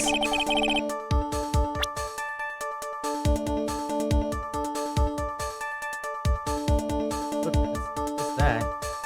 Is it fucking, I guess, time a lie? I mean, because I already touched it. Like, unless it's a paint stain again, and that would be dumb. Take that. Naturally, the lies in its photos of the timestamp. What do you mean? I'll tell you exactly what I mean. On the night in question, Luke Atme went to KV Security and murdered Kane Bullard. Therefore, it's obvious it would have been impossible for him to have been at Lordly Taylor at this time. But that! We already talked about the timestamp so many times. God damn it, game, come on. What does that have to do with the statue being moved? Remember, if you will, Your Honor, when was the statue placed beside the warehouse door? Well, the statue was taken down to the warehouse on the day of the crime, and it was placed there in order to cover up the paint. Exactly. Luke Atme had already decided on the time when he was going to kill the victim. And so, in order to create an alibi for that time, he took his picture days before the murder took place. What the? Of course, the statue hadn't yet been brought down to the basement warehouse yet. That's what I've been saying the whole fucking time. So on the day of the crime, Mr. Atme must have been quite nervous. As nervous as a long-tailed cat in a rocking chair factory, so to speak. What? Phoenix, now you're not making any goddamn sense. Why? Because something that wasn't supposed to be there had been brought down and placed where it wasn't supposed to be. And that is why Luke Atme had to move the statue on the night of the murder. Yeah, he does have stupid does. He did it to make the room match with the way it had been in this photo. You see that what I hate? Also, is that I knew that, but like, getting everything to fucking line up the way the game wants it to is kind of a pain in the ass, because you can't just be like, he did it a week ago. You have to be like, well, let's look at this paint stain. Well, let's look at the timestamp. Let's look at this. And I'm like, just, oh, dang. Yeah, right is right. Order, Mr. Atme, is this true? Yeah, why else would it be? Oh, one moment, Your Honor. Have you forgotten about this? What's that? The data for the basement warehouse computer. According to this, the camera did indeed go off on the night of the crime. It's true that the camera had been set up by the Lordly Taylor staff. However, the program used to manage that data was yours. That alone would have allowed you to tamper with the data. Arranging the scene of crime to line up with an alibi. Exactly. Order! Mr. Godot, what is the meaning of this? I don't know, he's on coffee number like 12. Getting serious. Good dough, I warned you about making me wait. Now put that coffee down. Oh no, sorry, 11th. I was off. My 11th cup. I promised to drink no more than 17 during a trial, which means I'm still good to the last drop. Wait, what is this, Folgers?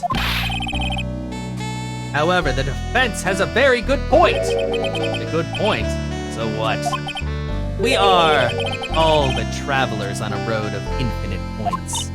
I think he's got his points mixed up with his other points. So you say this photograph was taken ahead of time, and that the statue was moved in order to make it match. That's a very interesting idea.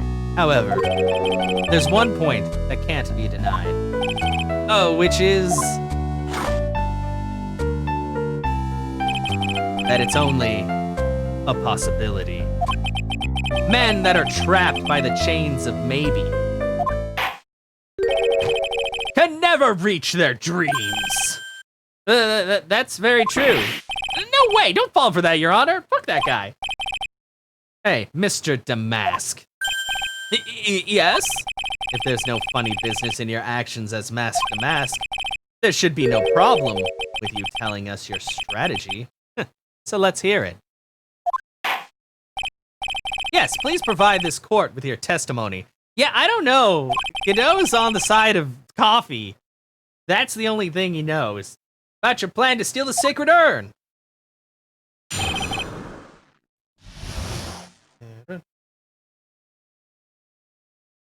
Sacred urn heist. I first received the request from Lordly Taylor about 20 days ago. The urn was placed in a box in Zavari. It was then sent to the warehouse. Hence, I was actually unable to see the urn for myself until the day of the crime. I knew it was an extremely valuable treasure, so I sent my card 10 days beforehand. Then I then handled security by myself to ensure that my crime would go smoothly. At last, I held the urn in my hands for the first time at 1 a.m. on October 12th. That's pretty much all the stuff we've heard before, isn't it? Yeah, but will we find the truth hidden in the nuggets of new information he gave? Oh, nuggets sound really good right now, actually. I should make those. Witness, you're sure there are no mistakes this time? Zavari. Very well then, Mr. Wright, you may begin your cross-examination. The sacred urn heist. Ba-dum-bum. Chicken nuggies, I know. And I even have steak fries. Steak fries. Hold it! You were asked to guard the urn by Ms. Adrian Andrews, is that right? Indeed, it seemed that they had heard of my Zavarkling reputation. Shut up, that's not a word. You see, Miss Andrews is still attracting the weirdos. You better watch out, too, Maya. Yeah, Maya does attract weirdos. Hold it! You mean this box? Yes, that pathetic box. Lady Andrews was especially taken with that urn, and she wouldn't let anyone enter the storeroom, not even me. Huh, interesting new tidbit. And, good, because that means he fucking doesn't know what the urn looks like. So you're sure that you had never seen the urn before? Indeed, you may ask Lady Andrews to confirm for yourself. My security was focused entirely on that warehouse. However, look at me. Let no information whatsoever slip through my fingers.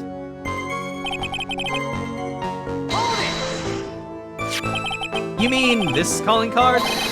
That's right! That is without a doubt my calling card. Guess Mr. Delight didn't make this after all. Of course, because Atme knew about the emblem. Making this card authentic would have been child's play for him.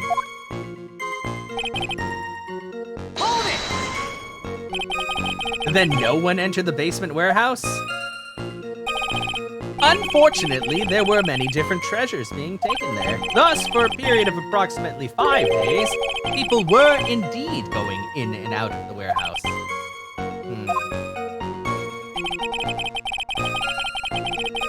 Hold it! And this is the photo that proves that, huh? Indeed, to be honest, even if a photo was taken, I didn't think it would matter terribly much. Nick, if this photo is a fake, Nick Vatney might have stolen the urn whenever this was taken.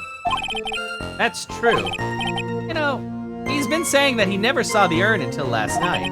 We can prove that he's lying there. We can wrap this up and put a bow on it. Hey, take a good hard look at the court record. Not a lot to go on, is there? That detective's been covering his tracks. There's only one thing we need to prove in this cross-examination, that he took this photo well before the actual night of the crime. All right, then, how do we do that?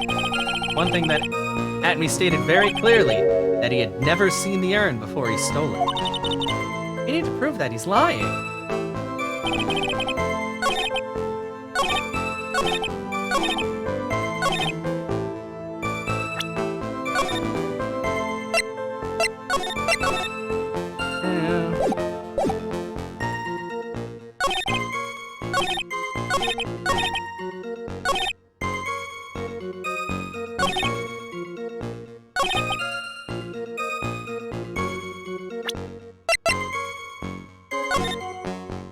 When was this printed? I don't know. Wouldn't he have seen it on there?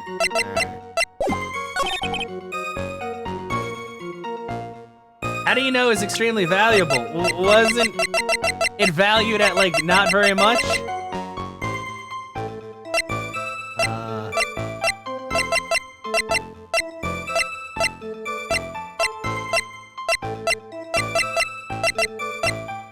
I figure this thing would have been a lot more valuable because it's made out of gold, but I guess that's hard to steal. Is it big?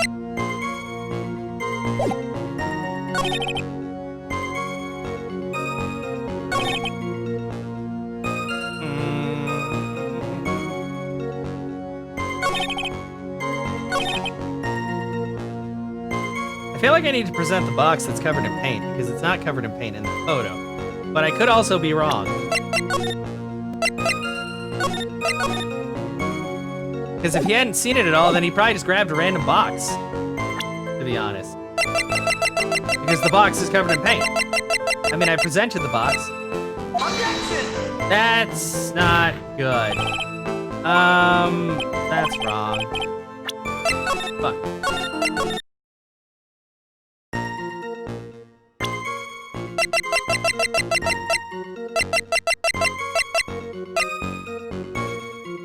Do I need to present the photograph again? Is that what you guys want me to do? Objection! That's doing the same thing. Never mind. I need to press on a previous thing again. They really like doing that in this. Hold it! Press it again, I guess. So you're sure that you had never seen the urn before? Indeed. Curious folks entirely went to. However, I look at me, and no information whatsoever slipped through my fingers. Okay, that's cool. That.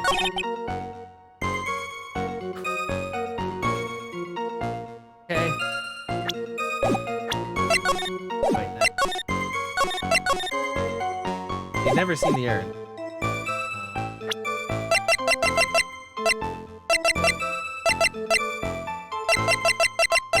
Objection! No, that's not. Where do I show him the picture? This? Poster? Objection! No, the poster has nothing to do with it.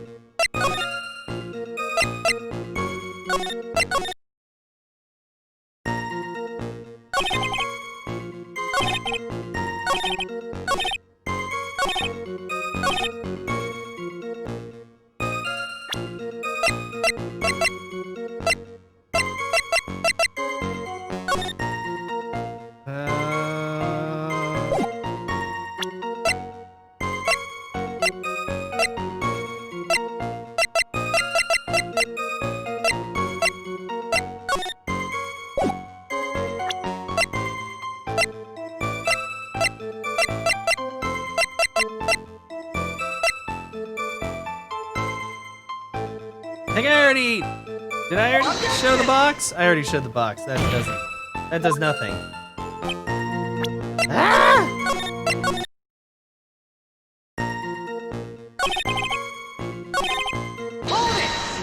Alright. Your ass earned...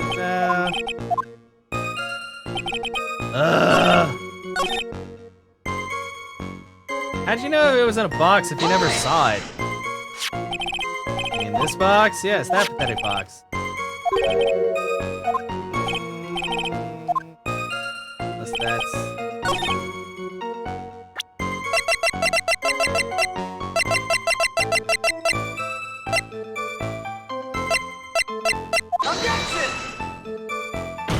No, that's wrong too. Holy shit. I hate having like 50 pages of evidence. Yeah, I mean everything's in boxes, so.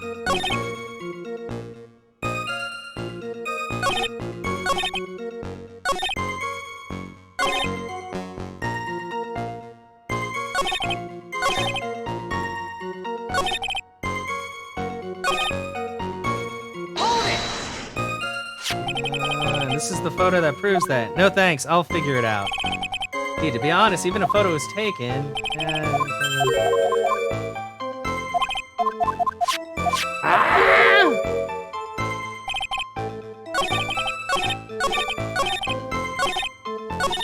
Ah, god damn it! Fucking, I wish it would stop, like after the first time. Like, I get it, I fucking pressed A too many times. Just stop showing me the same fucking cutscene.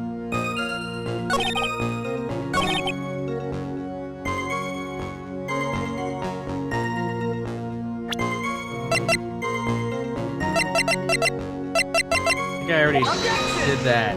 You didn't hold it at 1 a.m.? You held it at midnight. That's a different time. God fucking damn it. Yeah, because that's the big thing. He didn't see it, but pressing does nothing. I don't know how he couldn't have seen it with the poster.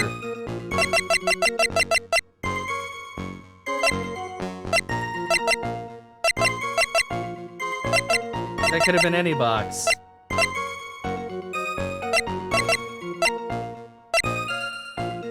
Actually, this is... Oh, it keeps going back to this photo. I mean, the way he's holding it, you can't even see if it says the sacred urn on the front of it. But...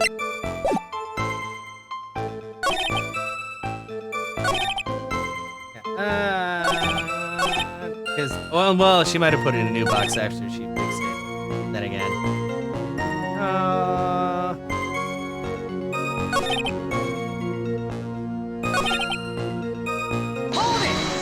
Hold it! Yeah, okay, so that calling card, yeah, we already...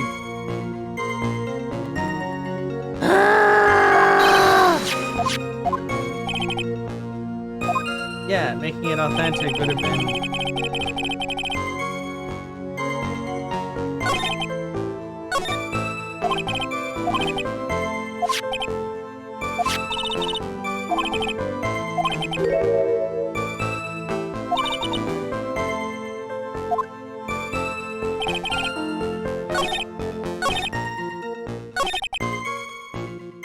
I mean, how would you be able to tell it's an extremely valuable treasure unless you had some kind of...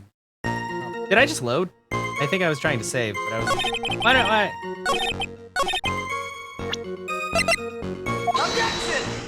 Never mind.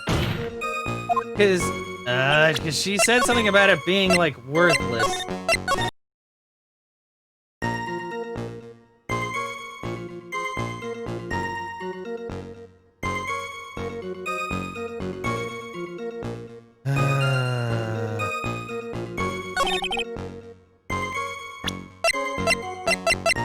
I don't know if it says anything here, though. I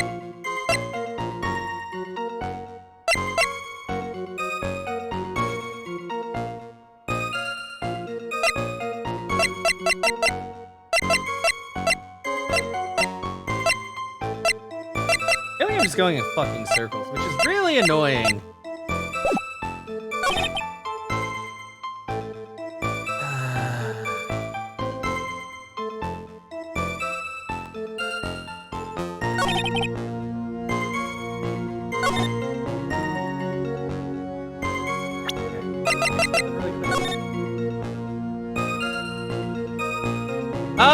Oh, wait. Speckled? It's not speckled, it was just broken beyond belief. Oh, god damn it. Ah! This is like evidence from forever ago, and you're making me use it fucking now? Bullshit! Mr. Atme, if you really are Mask to Mask, then you also wrote this calling card, correct? But of course. Is there a problem with that calling card?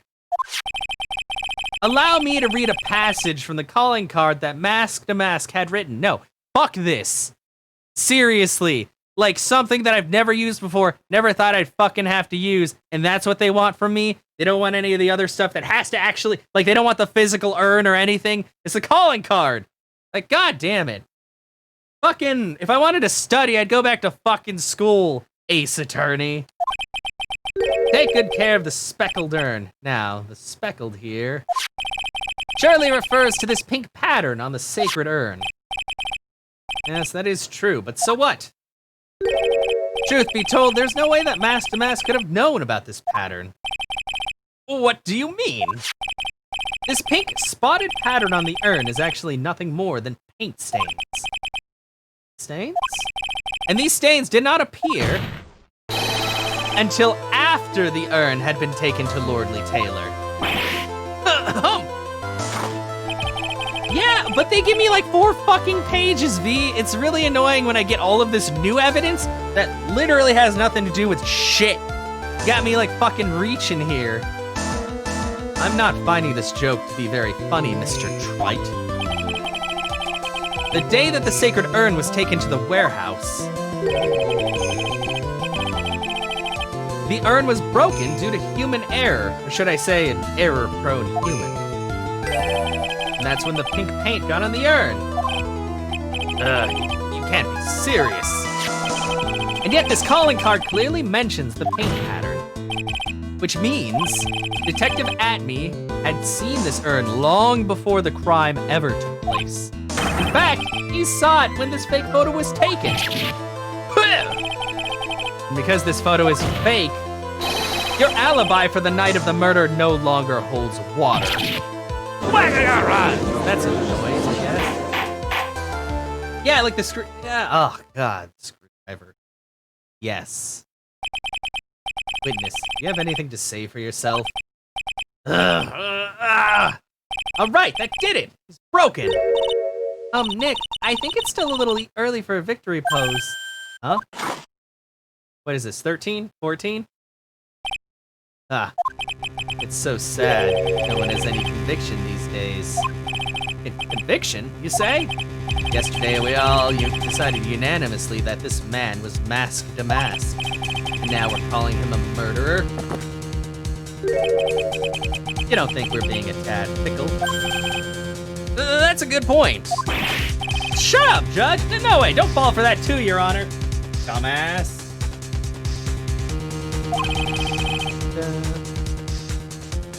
You say that Luke Atme was the one who killed Payne Bullard? Then let me ask you this. Why would he do it? An excellent point. Motive, Mr. Wright, motive. Might you, my merry murderous motive manifest? Nick, he's getting his second wind. If he prepared an alibi and pinned his crime on Ron Delight, as you say, he must have had a very strong motive for murder. The only one with any motive we've seen is Ron Delight.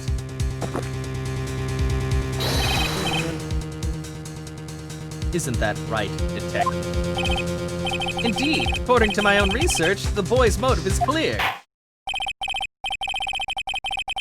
Without a motive, it's nearly impossible to prove the guilt in a murder case. Now then, maybe you can enlighten us as to defendant's motives were. Yeah, because blackmail, exactly. I'd be honored to, Sir Old-Timer.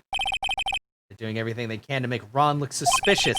Despite our lack of hard information, this may be our only chance.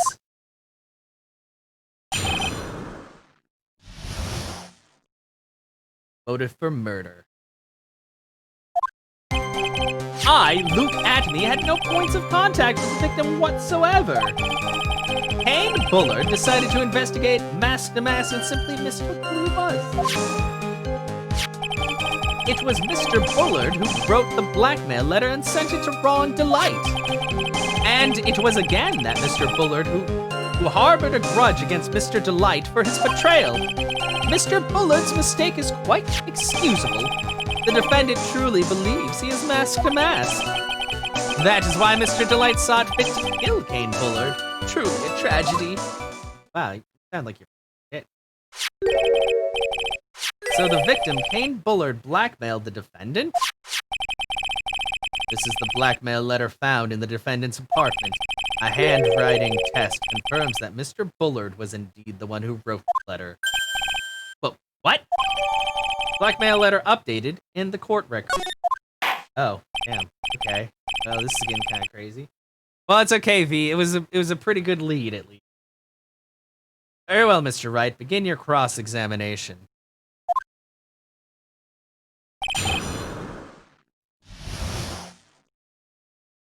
Motive for murder. We're gonna save. Hold it! And who in the world is going to prove that? I will. Huh? After doing a thorough background check of Detective Atney and Kane Bullard, we were unable to find any links between them. It's all in the report. Perhaps they were connected through their work? They were both involved in security. Nope. That was blunt. In any case, the only one with a motive was Mr. Delight.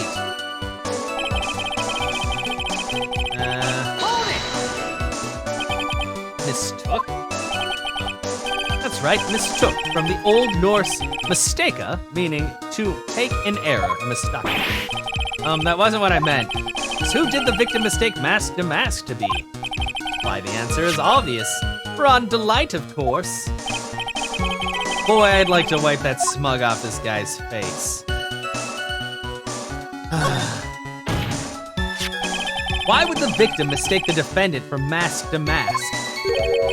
Don't you already know that? Zavari! Take a look at this newspaper. Oh-ho, that's the famous Tear of Emanon, a magnificent jewel. That photo shows a magnificent detective as well, does it not? No, it doesn't. It sucks. Furthermore, it also shows an ugly guard, namely the defendant. Yeah, exactly. The defendant? The victim clearly misread this article and Zavari! He got the wrong impression. The impression that this ugly security guard was in fact mask to mask. You see, it was an unusually reasonable deduction.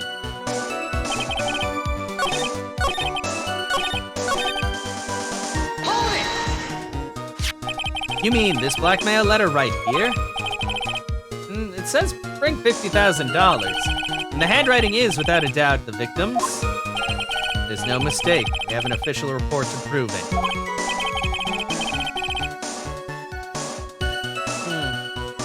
But I don't see an addressee on this letter anywhere. An addressee? This letter was discovered in Ron Delight's apartment, and Mr. Delight did show up at the designated place and time. The fact that there's no addressee is irrelevant. I wonder. What's up, Nick? I just had a thought. Welcome back, Des. How did it go? I'm glad. Yeah, ice water. Very good. Drink plenty of water. Just had a thought. What if that blackmail letter wasn't meant for Mr. Delight? Whoa, do you have any evidence of that? For some reason, I just can't shake the feeling that there's something not quite right about this blackmail letter. You wanted to oh no! You know, that's kind of the opposite, because I remember when you were Tracer, and it was, you know, we were at, PAX, and it was, like, cold as fuck. And it was just like, that bodysuit did not look like enough to protect you from the elements. Well, everyone ready?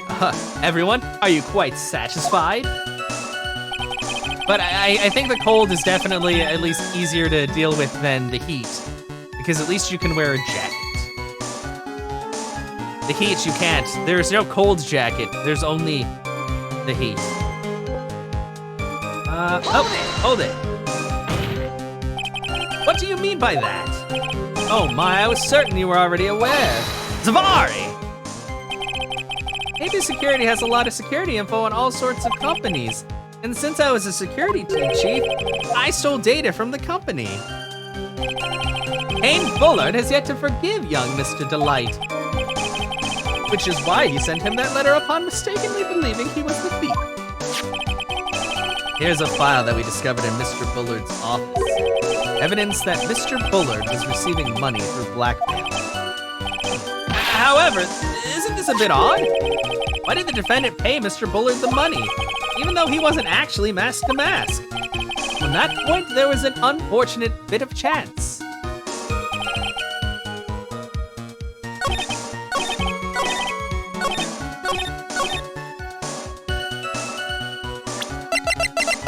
Objection! Yeah, come on, man. There's no addressee. Mind if I ask you a few questions, Detective Atme? Well, if it's just a few, I guess it's all right. When you said that this letter was addressed to Ron Delight, I couldn't help but notice one major contradiction. Contradiction? I don't know where a walking contradiction like you gets off saying things like that. Shut up! You're the one to talk! Yeah. Don't take that shit from him. Times like these, men are made to express themselves with their fists. Why don't you show us what you got there, Junior? Indeed, time to man up, Mr. Wright. Show us the contradicting evidence in the content of the blackmail letter. What does it say?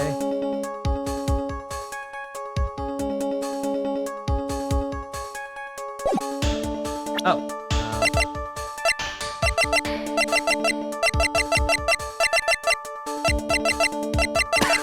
Sorry, I lost my train of thought.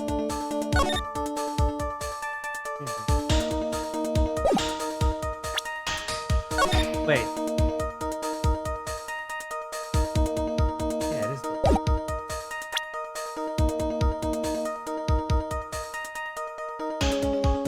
Take that! Take a good look at this newspaper clipping.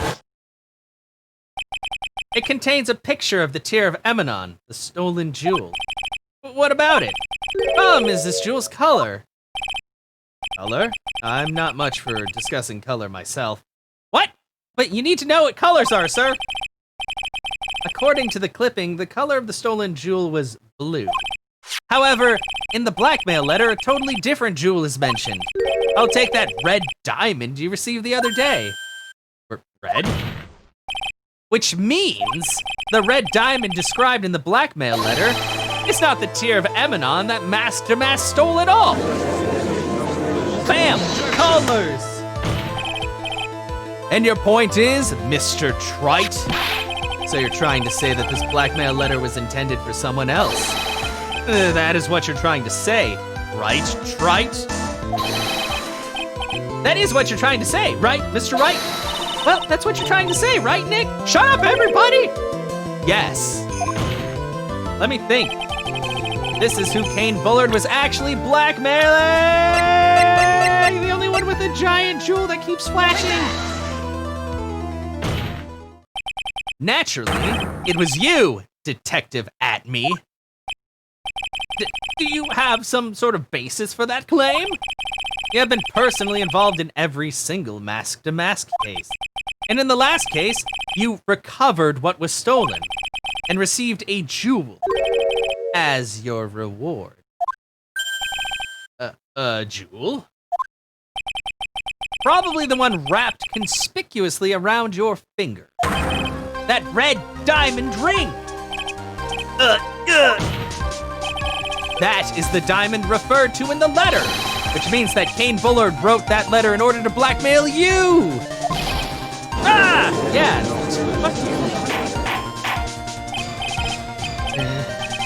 Order in the court. Order, I say. It seems you've gone too far with your childish pranks, Mr. Trite. Uh-oh. I don't like the way you said that. Kane Bullard blackmailing Luke at me? Are you for real? Yes, I am. Hey, come on, stand up to him. Then answer me this.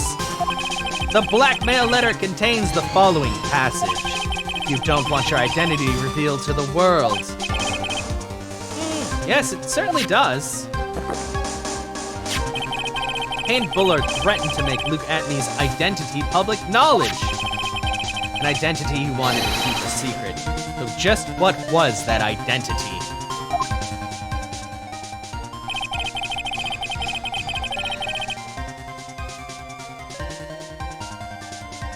Ugh.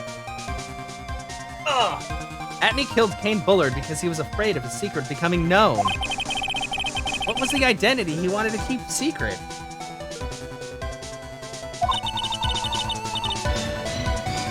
This is all what it comes down to, Nick. The identity that Luke Atney wanted to so desperately keep a secret was his identity as a blackmailer. He's a jerk. Luke Atney was a blackmailer. Objection! Hey now, isn't that a little different from what you've been saying? You say that Kane Bullard was the one blackmailing Luke Atney. Are you saying that Atney was blackmailing someone else on top of that? Oh, you have to admit, that does sound a little odd. Not odd. It's the only thing that makes any sense. Wait! He was blackmailing both Ron and Kane Bullard, maybe? Or he was making Kane Bullard blackmail Ron? And wow, this is confusing. But there's a lot of blackmailer. Yeah, Kane Bullard was blackmailing Luke Atney. But Ron Delight was also being blackmailed by a certain someone. Okay, he was blackmailing Ron to steal so he could be in the spotlight as an ace detective trying to find the thief. But this current letter was written by Kane Bullard, who's trying to, I guess, like, I don't know. Holy shit. Let's see. Did you start receiving blackmail letters after this incident? Yes, just a few days after the Tear of Emanon heist. After that, I started getting the plans in the mail. I received plans from some very kind person. Incredibly detailed plans. Wow, we need those letters like now. Detailed plans? In which case, that would mean that Ron Delight was actually masked to mask. That is what we are claiming. Someone else came up with the plans and had Mr. Delight steal his targets for him. And that someone was none other than Luke Atney. Silence!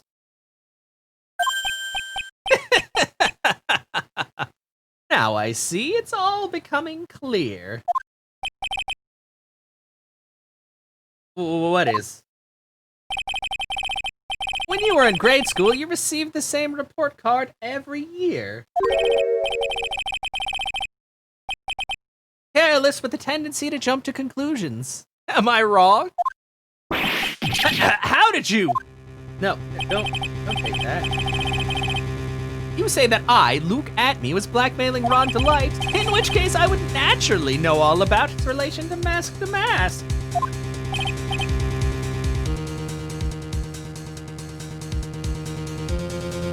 Oh no. Well, yes. Ron Delight started receiving plans from his second crime onward, correct? Which means I learned of his identity when he committed that first crime. Good point. You certainly couldn't have blackmailed him otherwise. Oh boy. More stuff. In that case, let's see some hot, bitter evidence. I don't like it when you say it that way. During the first crime, how did Luke Atney know that Ron Delight was mask to mask?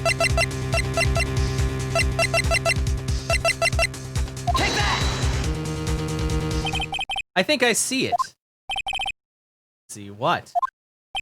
When you were in grade school, did you receive the same report card every year? Gets into lots of mischief trying to be the center of attention. What do you mean? This newspaper clip. It has a picture of you and Ron Delight in his guard uniform. It seems that Mask to Mask didn't just disappear into thin air. He just took off his outfit and hid it in a bucket. That sounds far too stupid to be true. Correct, with tricks like that, he couldn't fool a baby, let alone an ace detective. Yeah, hence the name Look at me. I know, when I saw that, I was just like, oh God, I hate it. And that's when you figured it out, Mr. Atme. That's when you learned that under his mask, Mask to Mask was really Ron Delight. Wasn't he supposed to be Mask to Mask? Not only that, it looks like he wasn't even an ace detective. This guy sucks. Can't believe it, he was just a slimy blackmailer. What a fraud, trying to pass himself off as an ace detective. Why you? How dare you expose me like that? Why, I mean, I've never blackmailed anyone in my life. I'm a famous and proud ace detective, and also Mask to Mask. Why can't you understand that? I'm afraid you are neither a proud thief nor an ace detective. You're a blackmailer and a murderer. That is your true identity. Why you? How dare you even imply? Man, kind of stupid, lonely death, why not you love yourselves and big mouth? You're really fools. They say that you can compare to my genius. Charles, just so good. Okay, whatever. He's saying a lot of things. He's going crazy. Now he's laughing. It's enough to make one laugh. Be crazy. Okay.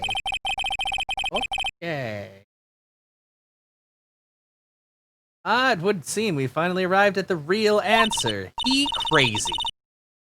That was quite a performance by Mr. Atme. Bailiff, please prepare a cell for Mr. Atme. Objection! Oh, come on, man. Sorry, this is only my 15th cup. A hammer that strikes too fast has no time to aim. What do you mean? I'm already prepared to deliver my ruling. Yeah, you ain't cool. Allow me to say one thing. I will be the one to judge. Wait, no, he's the judge, not you. You don't get that much more in your face than that. It appears that your claws weren't quite sharp enough, Mr. Trite. What do you... It's true that you've proven a lot of things. Things like Luke Atme was a filthy blackmailer, and that he wasn't at Lordly Taylor the night of the murder. That's right, that's why he's the one who killed Mr. Bullard. But there's still one thing you have yet to prove. Well, what's that? Just because he wasn't at the warehouse doesn't mean he was at the murder scene.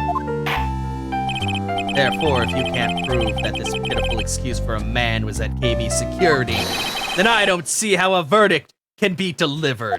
No way! Man, fuck you. Order in the court. Well, Mr. Wright. This is it. This is the final round. I gotta prove that Atme was at Mr. Bullard's office on that night. Knocked out me. I know, so he knocked him out. That's a crazy guy. But can you really prove that? That's long enough. Mr. Trite, I want to hear your answer. That night, Luke Atme was at KB Security in the defense. I can't prove it. Just as I thought. But if we hear more of Detective Atme's testimony... Objection! Unfortunately, that's as far as you go, Mr. Trite. What do you mean? I won't allow for any more testimony. That's what I mean. What? Have you forgotten? Luke Atme is here after we interrupted his own trial. And you have failed to prove that he committed the murder. Oh, fuck. I think it's time for this witness to return to his own trial and face his guilty verdict as Mask to Mask. No! Fuck you, Godot! No!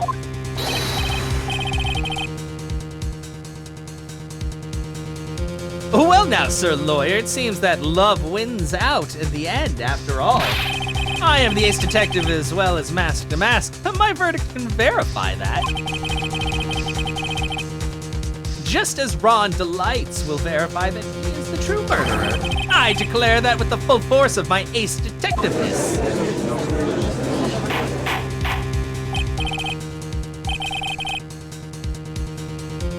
Order the court. That's enough deliberation over this witness. I can't believe this. At this rate, Ron is... Don't give up now, Nick. We still have tomorrow. We can look for more evidence, and by then it'll be too late. Huh? Well, why?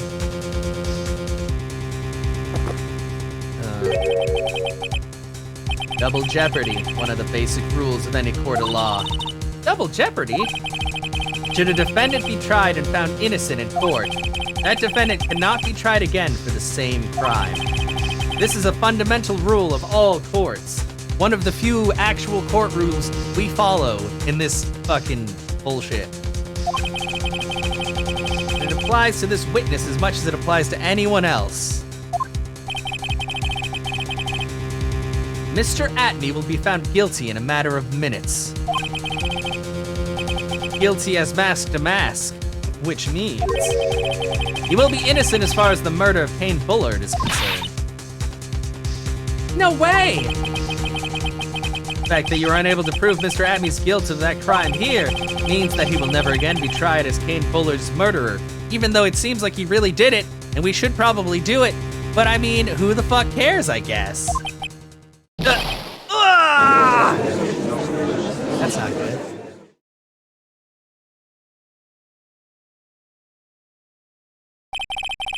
Now there's nothing I can possibly do to win.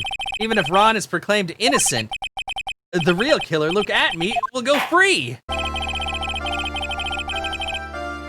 Yeah, I've cross-examined every statement the witness has made here today. As long as there's no more testimony, I'm afraid I have to declare that there will be no further questioning of this witness. Are there any objections?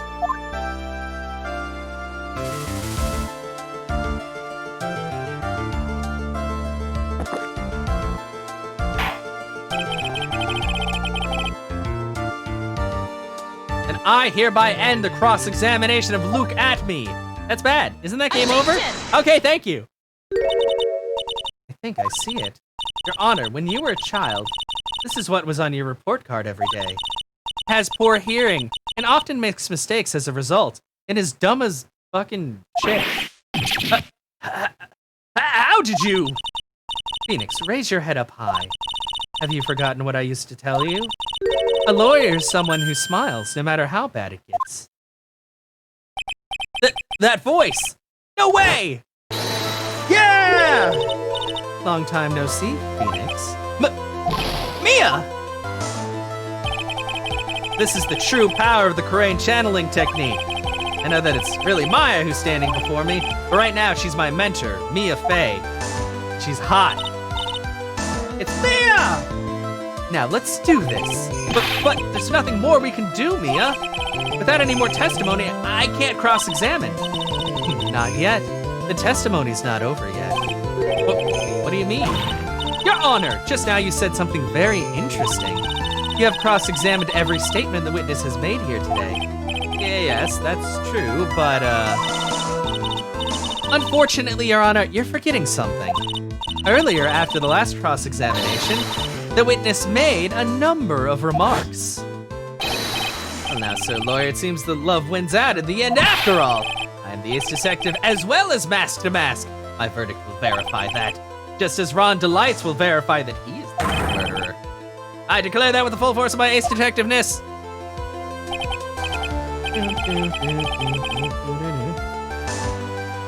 Yes, but these comments appear to have no importance whatsoever. Very well, we shall prove their importance via cross-examination. At any rate, as long as these witnesses have made these remarks, we, the defense, assert our right to question them. Is that all right with you, prosecutor? Is something the matter, Mr. Godot? Nothing. Oh, sir lawyer, looks like you're one step too late. If you think such falsehoods will do anything to me, look at... Let's hear it. Huh? It's true that the witness made some remarks, so then let's hear this last bit of cross-examination. Yeah, shush, be quiet. Let Mia do the talking. Mr. Godot, what are you? Very well then, Mr. Luke Atney. I'm going to allow the defense to cross-examine your earlier remarks. The defense would like to hear why you declared the defendant to be the true murderer. So please, give us one last bit of testimony. Phoenix, this is it. This is our absolute last chance. Yes, Chief. The last testimony.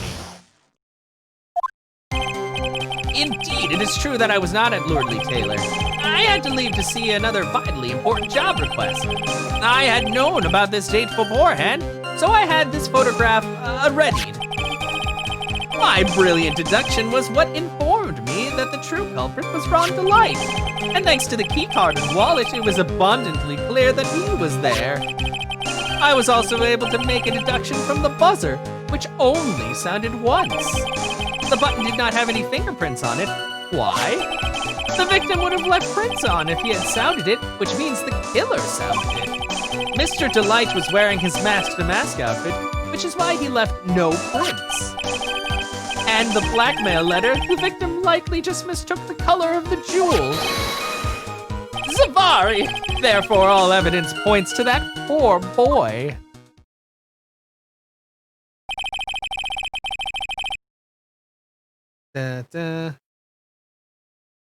Testimony actually seems to hold up pretty well. The witness's earlier remarks do not appear to have hastily prepared. All of his points have been explained, and none of them seem to contradict anything. But of course. But how did you know about the emergency buzzer? The police investigation documents went directly through me, and I always look over the documents. It's elementary. Sir lawyer, I don't know why I sounded that out so bad. Ugh. You gonna make even more trouble for us now, sir lawyer? I will not allow any of your usual shenanigans, Mr. Wright. What are you talking about? Yes, Your Honor. We cannot postpone Luke Atmey's trial any longer. This is your last chance. Hang on a sec, just one chance. Seems like the party's about to begin. Well, Phoenix, there isn't any evidence that contradicts that testimony. So it would seem. What do you mean, so it would seem? Listen, Phoenix, pointing out contradictions doesn't always mean you have to present evidence, does it? At any rate, this is our last chance. If you can't point out a case-breaking contradiction, you lose. That's all there is to it. 17th cup of coffee? Cup number 17. The last cup. Seems like the time has come to put an end to this trial. I have to find a fatal contradiction in this testimony, and I need to point it out without presenting evidence. Which means all I can do is find the contradictory remark and press it. Yes, the final cup. Remember, you only get one chance. Thanks, Mia. Oh, shit. Oh, muffins. Oh, I want a muffin now. I'm gonna save the game. Because this sounds really serious. Well then, Mr. Wright, please begin your final cross-examination. The last testimony.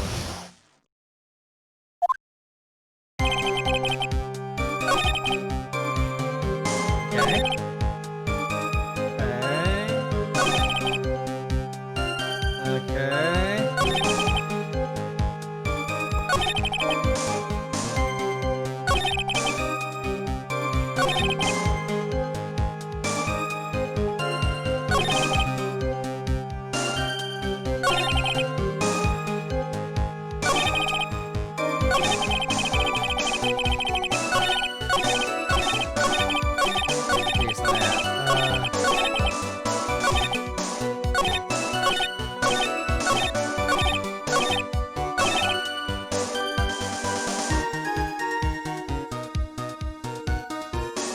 Wait, how would he know about that, though? He was in his own trial. How would he know that Delight... Yeah, there's no way he would have known unless he was in the same room. I think that's the only one,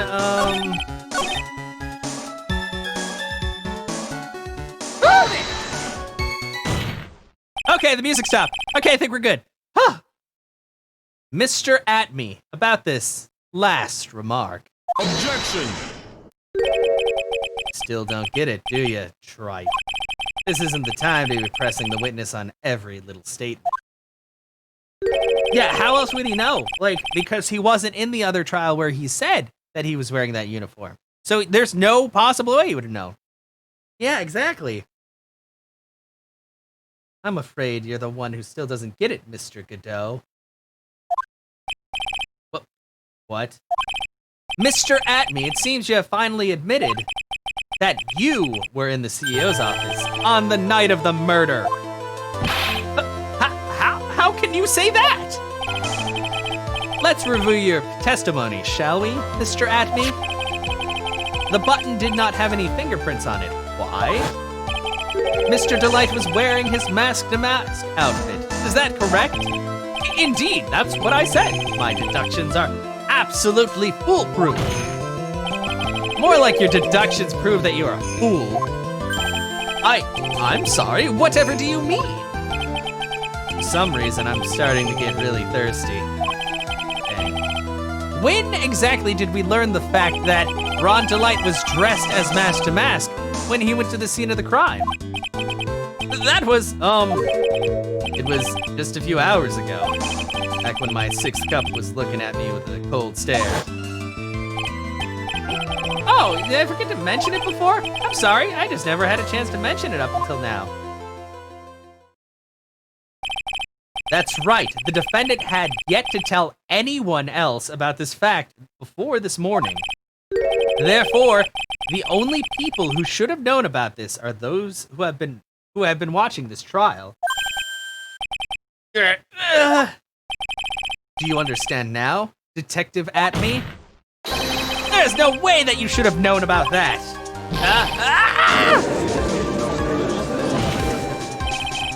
You were in the next courtroom, being tried as Mask to Mask. So then enlighten us.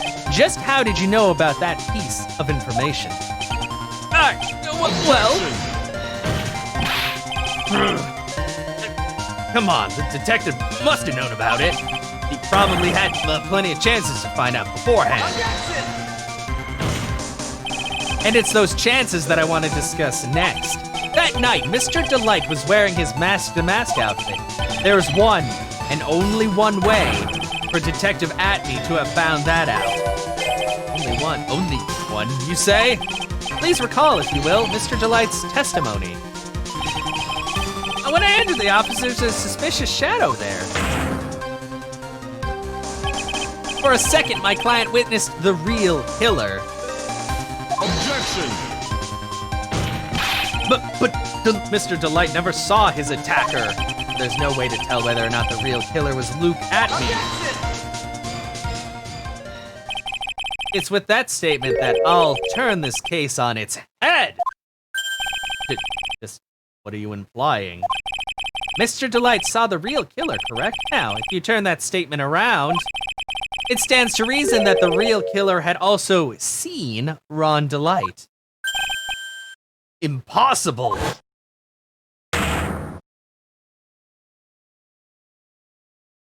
Reveal! It's a boy! Detective Atme, you saw Mask to Mask at the murder scene that night. You saw him when you killed Kane Bullard and assaulted Ron Delight. That was the only way you could have known that what Ron was wearing.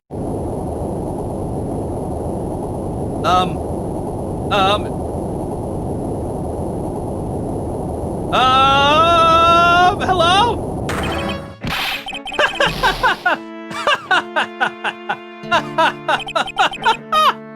Take a good look, everyone. Unable to find a rival worthy of my genius, I was forced to create one myself. Here I am, the tragic clown. That's the same line you gave yesterday. But I think there's a little more meaning behind it this time.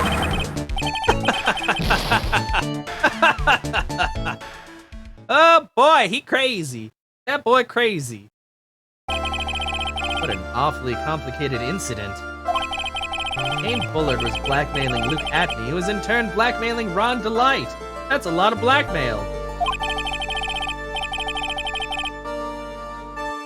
And upon killing his blackmailer, Luke Atme tried to frame Ron Delight. He then claimed to be guilty as mask to mask in order to escape his true crime. Yeah, I know. Maybe he was farting. I don't know. He was going crazy. And to end, he came up with this plan. He used the double jeopardy rule when making his alibi. At any rate, it would seem we finally found the truth. Excuse me. I came perilously close to besmirching the record of an innocent young man. Besmirching him with the title of murderer. Don't ignore me! Oh, I didn't realize you were there. Why wouldn't he be? About the verdict. I know, you never committed any murder. That's right, I'm so glad you understand that. But, I really am mask to mask! Huh? So, thanks to that trial yesterday, I'm innocent now, right? What was it you said? Double jeopardy? Now that you mention it. I've been careless. Careless? What do you think, Mia? As the defendant says, the rule of double jeopardy is absolute. A defendant can never be tried twice for a crime in which he was once found innocent. Then, mask to mask is really innocent? It would seem so. For now. For now? Now then, this court finds the defendant really weird. Yay! Dang, that actually worked out really well. Boy, this really is lucky. Wait, this isn't so good after all. You see, the thing is, still am mask to mask.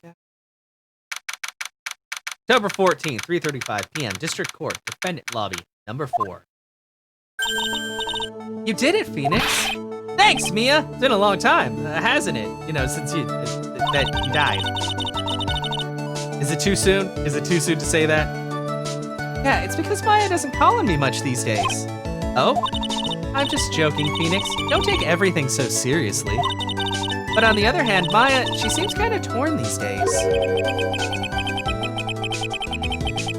You mean about becoming the master of the Kurain channeling school? Becoming the master means saying goodbye to our mother. Misty Faye, right? Watch over her, will you, Phoenix? Of course. Well then, see you around. Mia? Ah, Mr. Wright. I don't know what to say. Congratulations, Mr. Delight. Thank you so much. No, wait. Nothing really matters anymore, though. Now that all this has happened. Come on, just be happy already. Maya, oh, hi. When the characters yeah. Oh God. But he's the only one I think that's ever done that so far, and that kind of speaking like mannerism kind of gets to me. You know, even cleared of the murder charges and got off his mask to boot. But in exchange, I lost everything. Oh, what do you mean? Stealing security information from KB Security, becoming mask to mask. I did it all for one reason, for her. You mean your wife, Desiree? She hates criminals more than anything. Come to think of it, she was once held hostage by some robbers, wasn't she? She always said how she hated sneaky criminals. I knew that, but once I got fired from KB Security and lost all the money I had, she wouldn't have any reason to stay with me. I thought she would leave me for sure. So that's why you became mask to mask? Yes, but it's all over now. A broken bowl can never be repaired, or never put back together. That's not true, right, Nick? Right. Really? Can we go back to the way things were? You'll be fine, and Nick can prove it. I can? I kind of wish you would check with me first. Mr. Delight, even if a bowl is broken, there's always a way to put it back together. Take that! The sacred urn. Desi was the one who found this. Desiree, your wife. She's always believed in you, Ron. That's why you'll be fine. You don't have to worry about anything. Ah, there you are. Miss Delight. You did it, Ronnie. You're innocent. I'm so happy now. Thank you. I appreciate it, but I suppose you don't want anything more to do with me, do you? Ronnie, why don't you talk to me about what was going on? I had no idea you'd quit KB Security. I never imagined that you were really mask to mask either. Miss Delight, what are you gonna do now that you know? You're not going to really leave him, are you? Come on, it's obvious, isn't it? How could I ever let a wonderful man like him get away? After all, my bike's really fast. So fast that there's no way he could ever get away. That's kind of terrifying. I don't know. But didn't you say that you hated criminals? Oh, I only hate people who act all cowardly and sneaky. Like that detective. I see. My Ronnie went and declared his crimes before he committed them, like a man. I just love a man who's so chivalrous. Chivalrous? I knew I was right about you. Every day I spend with you is filled with thrills and excitement. Desi. Desiree, you really do love Ron, don't you? You're also crazy. Nicky boy. Yes? I'm really glad I asked you to defend my Ronnie. Thank you so much. I'll never forget what you've done for us. Oh, well, yeah, take care of yourself. Now, kid. Yeah, you love your significant other very much. You do. You too, Nicky boy. I can feel my face going red. Well, yeah, it's okay. Mr. Nick, Mystic Maya, congratulations! What? What? Oh, Des, you're so lucky you're in a relationship where you like the other person in the relationship. That's so lucky. I'm sorry, I'll stop. You're gonna, like, kill me. Anyway, no, it's good. You guys have a good thing going.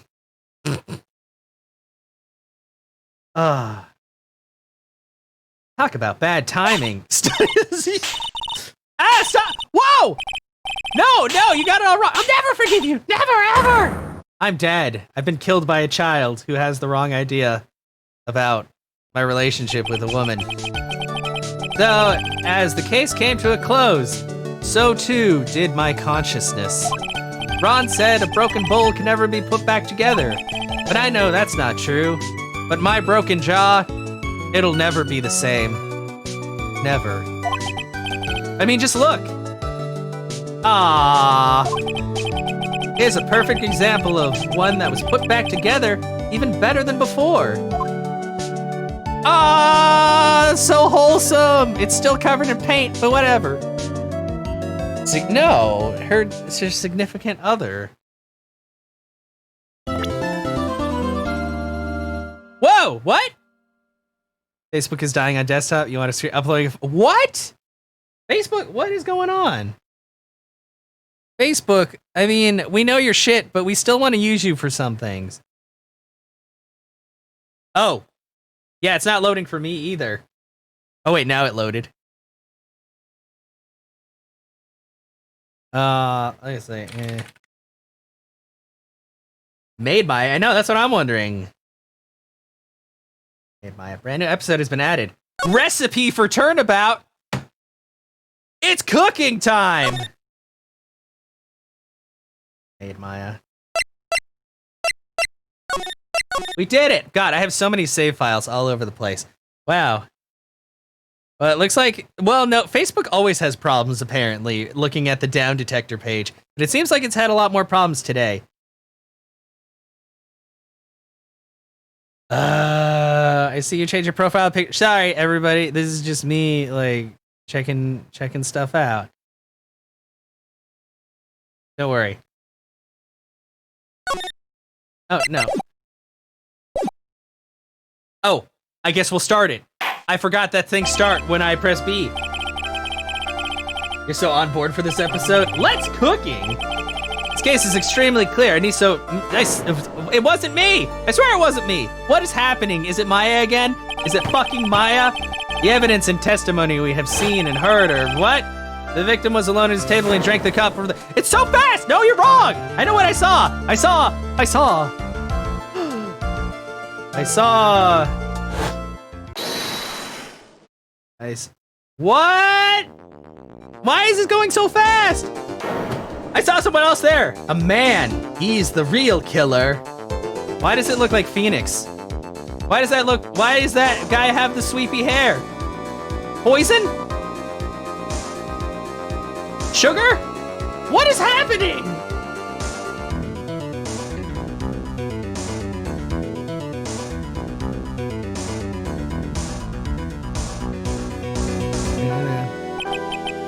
Well, I'd say that pretty much wraps this case up, wouldn't you? Mr. Wright? I don't know what's happening. This court finds the defendant guilty. What is happening? Gonna take a shower and eat and then be back. All right, Anna. No, what is happening? What? January 6th, 10:03 a.m. Wright & Co. Law Offices. What is happening? Oh, the start of a new year always makes me feel like I can take on the whole world. I bet it does, Maya. So I've decided that our resolution should be 1080p. Oh wait, no, Zavari take on the, no, we're not taking his stupid words. He dumb, his nose big, he sucks. What do you think? Sure, whatever, Maya, but I think maybe you've had more than enough mistletoe cake. Never, you've gotta eat a lot of cake during New Year's. It's practically a tradition. Wait, mistletoe cake is a thing? What is mistletoe cake?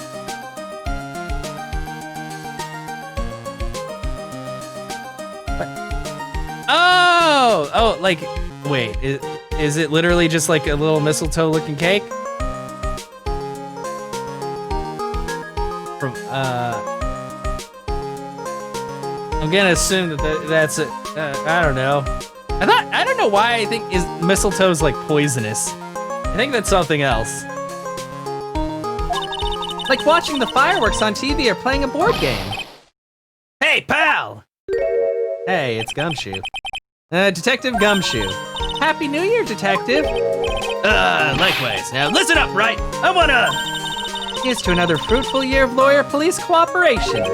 Yeah, me too. All right, pal. You got some explaining to do. Have you got a holiday present for me, Detective? What? Well, here, have this. It's really nothing much, but, Yay, thanks. It's evidence.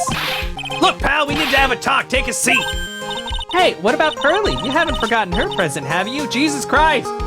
Fucking... Maya! What is wrong with your brain? No, I mean, yes. I mean, no. Are you doing this on purpose? Guess I'm busted. How'd you like my first practical joke of the year? Very funny, pal. Now let's see how funny you think it is when I show you this. What is it, a magazine? Hey, I want to see. Deadly poisoning brings guilty verdict. Defense attorney Wright trounced. Trounced? Let me see that. The defense attorney gave an almost childishly amateur performance yesterday. The heck is this? It's a report, pal, about you. Listen to this. Mr. Wright must take full responsibility for the ruling in this case. Well, don't tell me you don't remember anything about it. But I don't remember anything about it. When was that issue from, anyway? December last year, which I guess makes it last month. Which makes it old news, you mean? But I wasn't involved in a poisoning case in December. What the fuck? So what do you think this is all about, Nick? If it wasn't you, pal, then that leaves only one possibility. No way, you don't mean... A phony Nick? Ah, this must be Gumshoe's idea of a joke. Guess he's starting off the year with one, too. An article from December 5th says I was trounced and my client found guilty.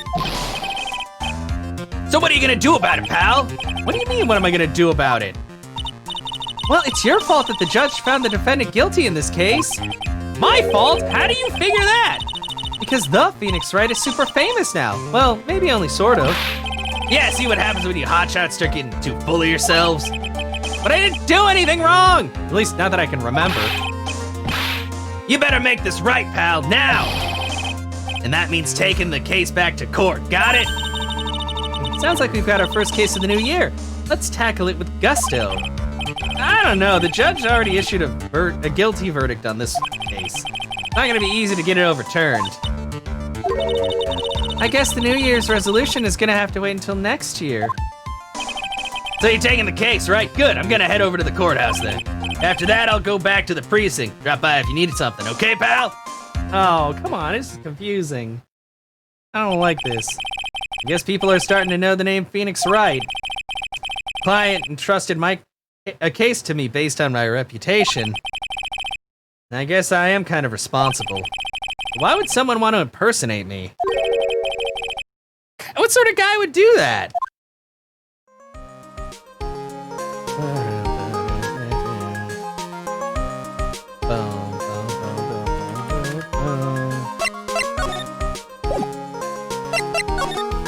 What to do? So what's our first move? Guess we go down to the detention center and talk. Wait a sec, Nick. This person's behind bars because of you. Whoever it is isn't going to be jumping at the chance to meet you, right? Hey! Let's get one thing straight. It wasn't me. It was a fake me that did this. I wonder if he looks exactly like you. You're phony. Zin Eop, I mean. I hope not. Ugh, and what kind of name for an evil double is Zin Eop anyway? Ah, Nick, I've got it. If you're going to ask whether I've got a twin brother, the answer is no. Spoil sport. Any ideas? Did you notice Gumshoe is acting weirder than usual, or was it just me? Or maybe it's because of the fact that you were brushing off all his shit. What do you mean? I mean, he was really worked up. Like a guy who's just found out he's going to be a dad or something. Yeah, I guess he was acting kind of strange. Maybe he realized he's got strong feelings for you, Nick. What the fuck, Maya? Can you stop? I've only got eyes for Edgeworth. Leave the cop out of it. Considering how we interact, I seriously doubt that, Maya. Well, if he wasn't nervous because of you, then maybe it's because of our new guilty client? Okay, well. Court record. An article from December 5th says I was trounced. Yeah, I already read that. I guess we're just gonna go straight to the Criminal Affairs Department. January 6th, Police Station, Criminal Affairs Department. It's been ages since we came down to the precinct, huh, Nick? Looks like Gumshoe isn't around. He's got it so easy, leaving everyone else to do the work. No, he's out there somewhere. My bet is on the courthouse. Probably trying to arrange the retrial of this case. Guess that means we should go to the detention center and chat with our killer, huh? After being convicted without a fair trial, I'm not sure the killer is the right label. I guess... This must be the chief of the detectives here. He's glued to his computer. What? Master Mass turned up at the bank? What's he doing? Hands up, you scallywags, you're under arrest. Hey, that's our job. Looks like Ron Delight's opted for a new career. Quit surfing the net, chief. Sorry, I was just, things feel pretty tense in here. Oh, look, there's a friend now. Hey, that's the police mascot, isn't it? It's so cute. That's the blue badger. It was my idea, I made it. Now it's a national symbol of the police force. So what's with the pink one? It's new, right? She's not an it, Nick. She's a she, right, Chief? Yep, meet the pink badger. That's... Wow, you guys suck. So one's called Blue and the other's called Pink, but they're both called Badger? You got it! They're married. Mr. and Miss Badger seem to be cuffed together, Chief. You got it! That's marriage for you. I knew they were gonna throw out some kind of fucking marriage is being handcuffed to somebody else joke. Whoa, mascot that's deeper than the deepest of deep oceans. Well, I guess it's, time to go to the detention center. January 6th, detention center, visitor's room. This is so nerve-wracking waiting to meet our new client. I wonder just what kind of person you tricked and got found guilty. Keep it down, Maya. That kind of talk could ruin me. Ah! How could you, Mr. Wright? How could you do this to me? Wait, isn't that the cop chick from the second game? I think or was she in the first? I think she was in the second game. Because I think she was the starter case. Yeah, I think she was the starter case of the second game with, the cop who got killed by the other guy. I'm pretty sure that's her. They put me in solitary. I haven't been able to stop crying. Aren't you? Yes, I am. I'm totally and utterly let down. Are you? Don't pretend you don't know me. It's me, Maggie, remember? Maggie Bird. Maggie is back. Maggie Bird. Yeah, let's do. Maggie Bird. She's the policewoman I defended that one time. She was accused of murdering her lover. He was a cop, too.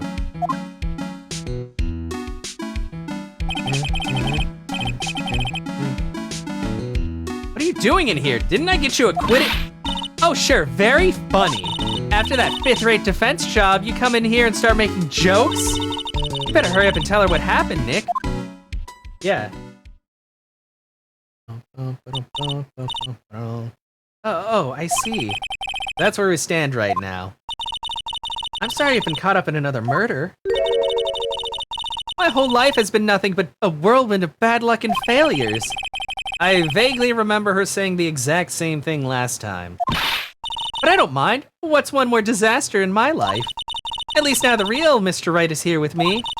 I won't let the world keep me down, sir. Maggie Bird. So, how come you dress like that, Maggie? Last year you looked so sharp in that police uniform. I was fired after that incident last year. Oh, I'm sorry. It's okay, I don't mind one bit. I enjoyed being on the force, but I think it was time for me to move on. So what do you do now? In the second act of the life of Maggie Bird, I'm playing the role of a waitress. Oh, a waitress? Yes, in a French restaurant. It's a small place, but it's quite fashionable.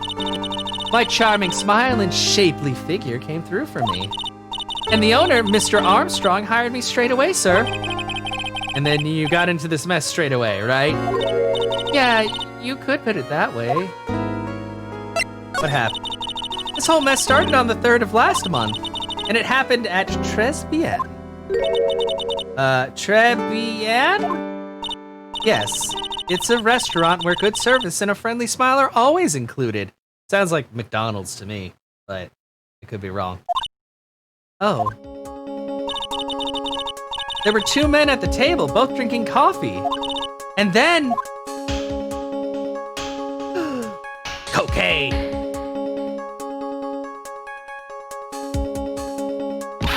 One of the men slipped some poison into the victim's cup. The victim took just 1 sip and was gasping for air. I was so shocked, I passed out. Hey, hold on there, Maggie. What? You keep calling the guy the victim. Didn't you know the guy who was killed? Not at all. I'd never seen the guy before. Oh. So she wouldn't have had a motive to kill him then, I guess. And the other man, the killer, you saw him, right? Of course! A good waitress must be attentive to the clientele. So you saw the killer, but you were found guilty of the crime anyway. How come? You tell me, Mr. Wright! I guess the answer to my question is my phony. Anyway, she saw the killer. Better see if I can get a description of the guy. So if you saw the murderer, why were you still convicted? Because no one else saw. Saw what? The other man, the one who put the poison in the victim's coffee. Everyone testified that way. Mr. Armstrong, the customer, everyone. The victim was sitting alone at his table the whole time. But how's that possible? I don't know, but nobody, not one person would believe me, sir. Sounds like somebody paid off the entire restaurant.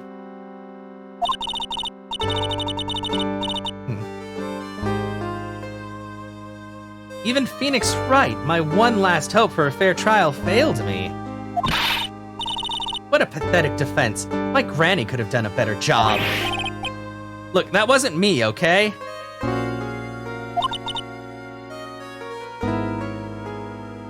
And then, they found something a bit incriminating in my apron pocket. What? A small bottle of poison. What? Poison? It was in your pocket? Well, I passed out when the victim collapsed. The killer must have slipped the poison into my pocket when I was unconscious.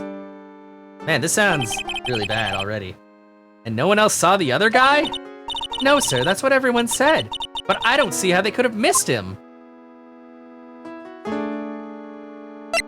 The other guy. I was the one who took the coffee to the two men. Oh, and what was your impression of them? Well, when I first saw them, I thought they might be in the music industry. In music? How come? Well, one of them had some sort of earpiece and an emo musician's look about him. Wow, nice. So if you wear a beanie, you're an emo musician. Take notes. And there was a sample CD on the table, sir. An earpiece and a sample CD, huh? Did you get a look at the CD at all? It had a band's name written on it. I think it was MC something. Must have been preparing for their debut, I guess. So it was a band CD, maybe a promo disc?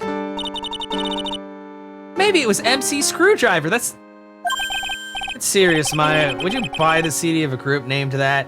Actually, if it turns out to be MC Screwdriver, I'm gonna lose my shit. What was the name of that group again? MC Hacksaw? No, MC... What about the killer? What did he look like? Well, I don't really remember. Only that he was a young man, well built like the victim, really.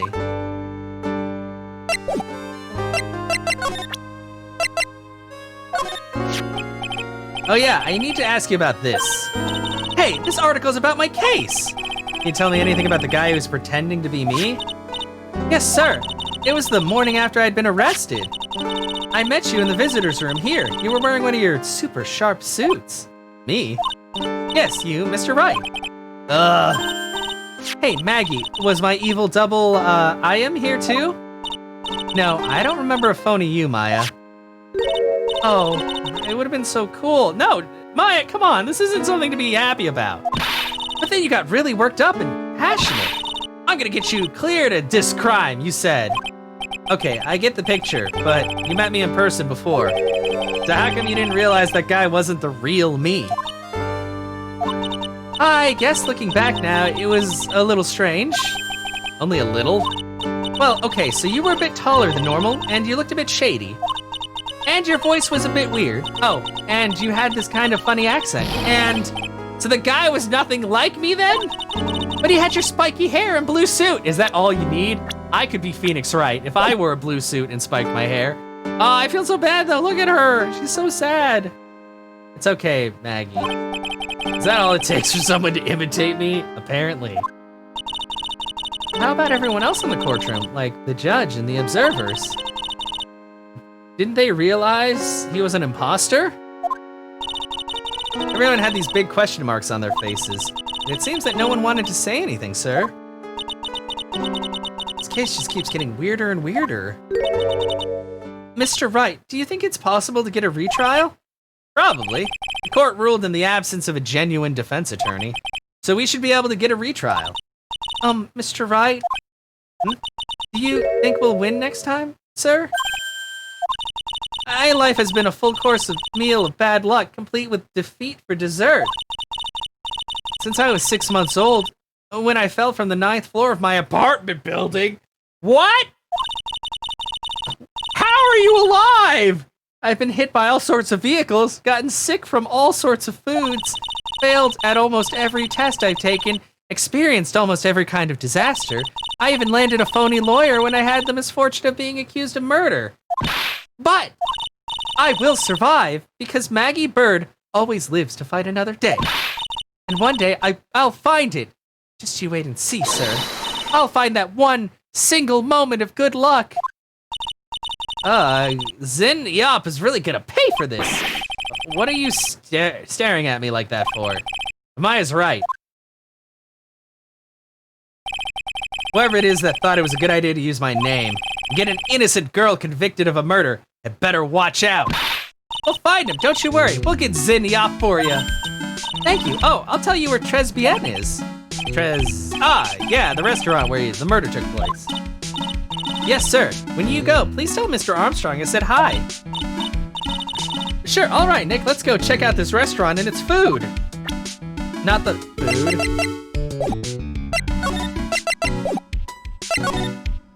To Bien!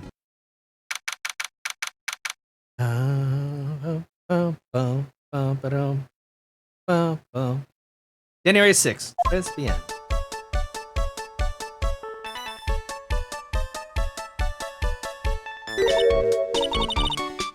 Wow, look at this place. Look, more like smell. What's with the suffocating scent of flowers in here? Then again, girls like that kind of thing, right? I know, it's so bright, and that's the chef. I can already tell. I'm gonna love him. Actually, I'm not all that into it. What? No one's coming to seat us. Maybe there's no one here? Don't be silly, Maya. This is a restaurant, and it's open for business. Hello? Anyone here? I don't believe it. There really isn't anyone here.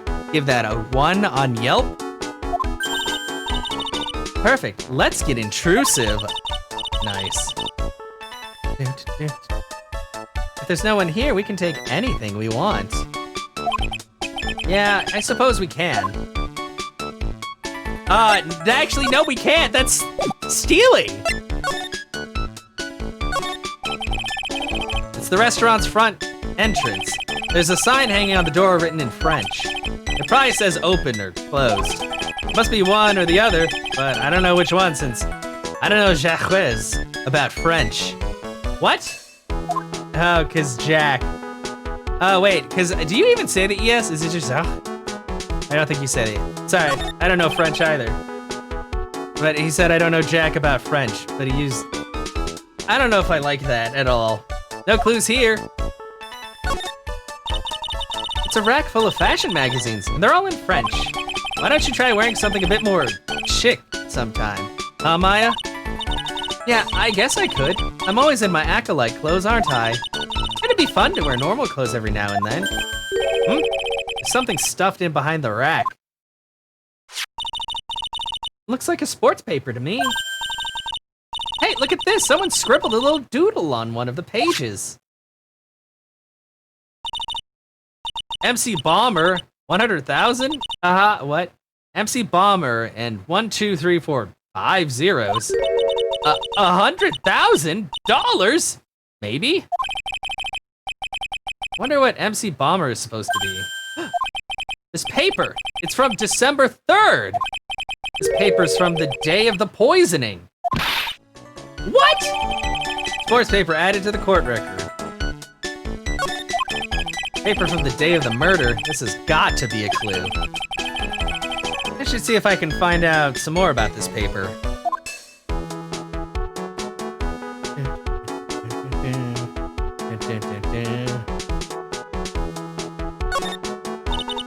Look at all the little trinkets tucked away in there. I bet Mr. Armstrong collected all of these personally. Let's see, a bouquet of flowers, some potpourri, and look, fine bone china cup.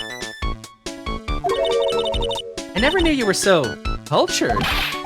Come on, Maya, this is common knowledge. Any Joe Schmo knows this much.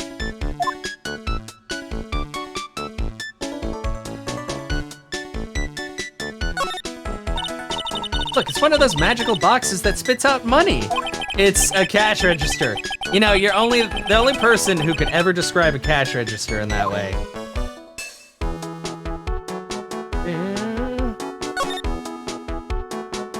Wow, wait, has this crime scene been here the whole fucking time? Oh, I guess it's only been a month. Must be the table where the murder occurred. I guess so, but all this police tape around it. Stain must be from the poisoned coffee. Don't go licking the tablecloth, okay, Maya? Why would I lick it? I'm not a cat, you know. And why can I picture you doing just that?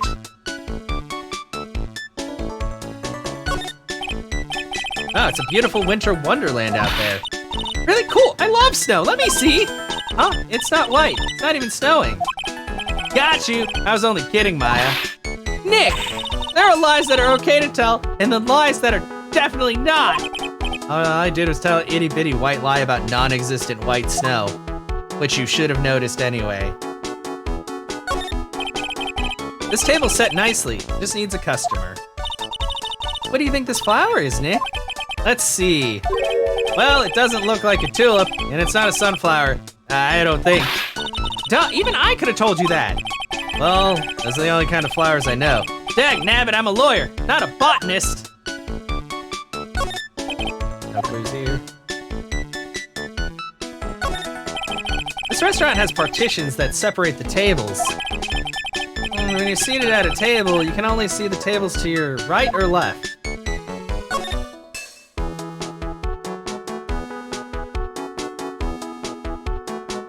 Didn't I already look at that? Yeah, and they're all French. Yeah, I found that. Better try to find everything I can about it. Okay.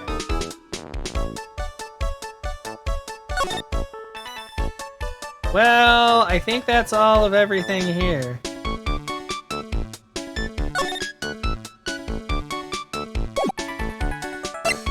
Okay, time to go,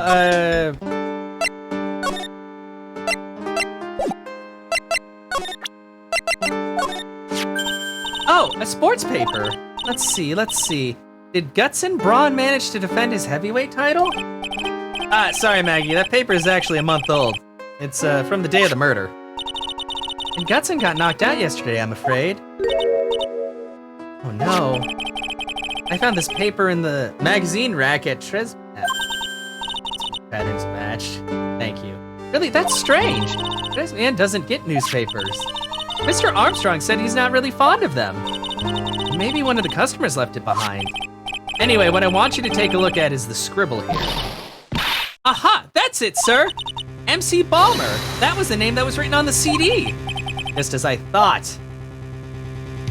I guess it wasn't MC Screwdriver after all, huh? Stop being so fucking sad about your dumbass names, Maya. So that 100,000 must be a down payment for a record deal, right? Someone gave me 100,000, I'd sing for sure. The Master of Terrain or the Spirit Song or even Maya's theme. Okay, Maya.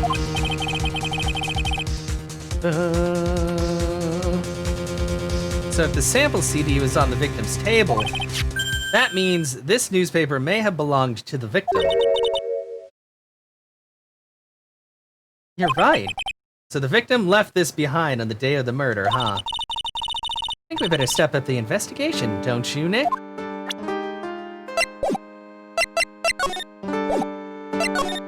Time to go to the Criminal Affairs Department and see if anything changed. Nothing did. So I guess we're going back to there. January 6th, très bien. Très bien. Or whatever, I don't. Oh la la, bonjour. Welcome to la très bien. Oh, hello? What happened to Maya? She's frozen stiff. Ah! Ah! Ah! He's so sparkly! How is one person this sparkly? Goodness. Oh. Bienvenue. Welcome to my petite restaurant. Huh? B Avenue? Oh, not my petite tulip. Huh? Me? And Bob, I know, look at those fucking muscles. Look at his face, like La Kitten rejected by its own mother. You are fatigued and on. Allures, you need this. An aromatic bath oil melange of Neroli and La Rosé, my personal recommendation. The screen is flashing too much. This is getting to me. You, think I need what? Oui, just add a couple of drops of this mixture to la bathwater and voila! You can soothe your body and your mind, it's simply fantastique! How? Oh, I mean, I could probably. I think I have the same physique. I just don't have the muscle tone. I'd probably have to work out a little bit more for that.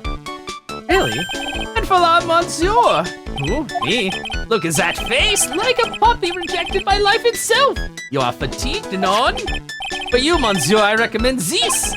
Oil of bergamot, and maybe a hint of wee-wee. I will add la peppermint and clary sage for fragrance. Exceptional.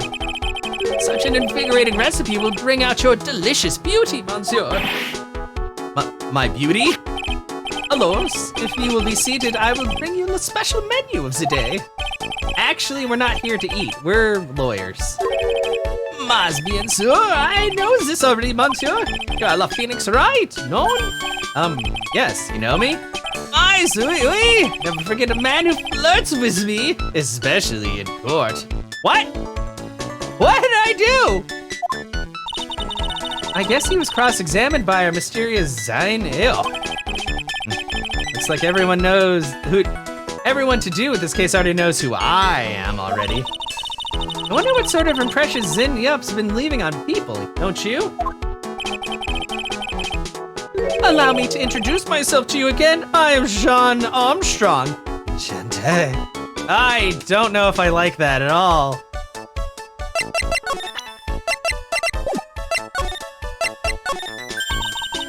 So what does très bien mean?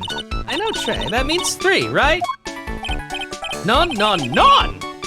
Très bien is frank course. In English, you would say very good. Oh, very good. Oui, exactement. La atmosphere is très bien and la cuisine est très bien. The food's so good, why aren't there any customers in here? My cuisine is not for all. Some people, they do not appreciate la hot cuisine. Not everyone liked hot cuisine. Since I have lost Maggie, I have not had enough hands. So you're running this place on your own now? Oui, for la moment, no one has answered my advertisement. Oh, pour moi. Please don't eyeball me while you say that. I am la chef. I am la manager. I am also trained aromatherapist. A roaming what? Practitioner de aromatherapy. La art of soothing la soul with their delicate floral aromas. Delicate? The smell coming from that bottle earlier was anything but. So could you tell me what you know about the incident? Again, it makes me sad to remember it, yet I remember it so well. More than a month has passed since it happened. Yeah, I guess it's been about a month since Maggie's sentencing. So, it was the 3rd of last month, just after 1 in the afternoon. A man who was here for coffee suddenly became ill. Because of the poison in his coffee? That is the truth as I know it. It was Maggie who took his drink to him. I was in the kitchen. I heard the sounds of someone collapsing. When I came out to see what it was, he was already slumped in his chair. He was dead? Mon Dieu, oui! He was dead! Maggie had passed out also. The man who died, was he alone? Oui, monsieur. All alone. I know that Maggie said there was someone else, but... I see.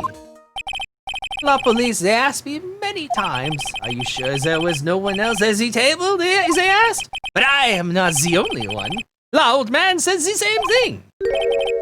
Old man? What old man? So who is this old man that you mentioned? At the time of the murder, there was another customer. What? Someone else saw it? Mas, oui, as usual, he came alone that day. At the time of the murder, he was here. He saw it too.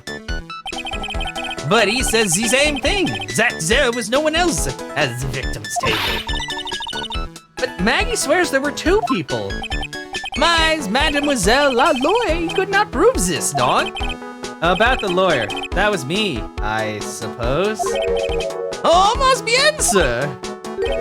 Wow, he's the first person who said it wasn't me. Don't kid yourself, Nick. Now, who's the one making stuff up?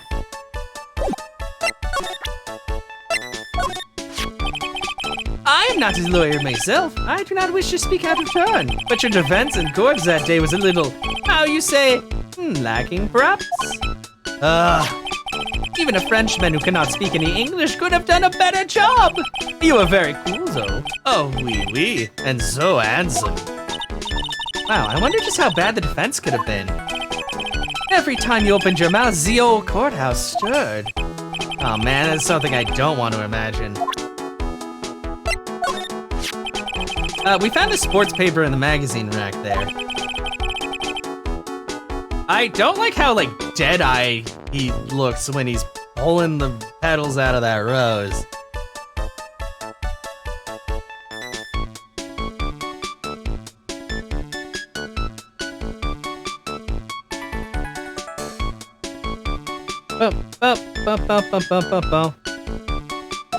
One of my customers must have left it behind. So handsome. Do you have any idea which customer it was? The only ideas I have, mademoiselle, I save for my kitchen.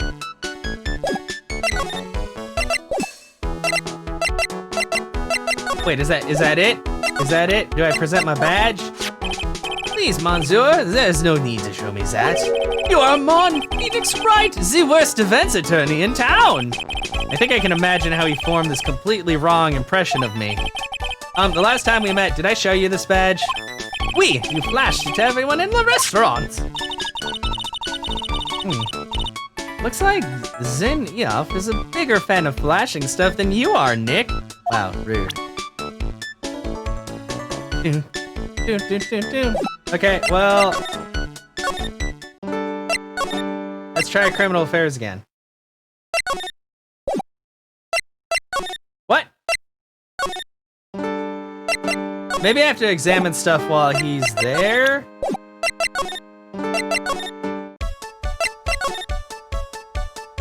Is there anything new to examine? Well, when I saw that Maya was in a chef uniform, I was gonna wear my hat, but I wasn't expecting to keep going. But I may wear my chef's hat next time, or at least put it on when she starts working here. Hello. Don't lick it. Okay, what else? What?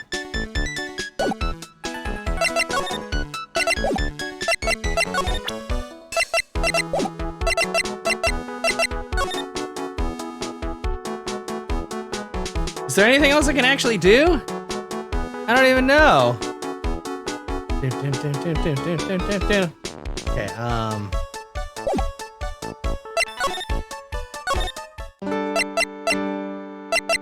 show her my attorney's badge. That badge, is it real? Of course it's real. That's what they all say, but I've been duped before. Give it to me for a second.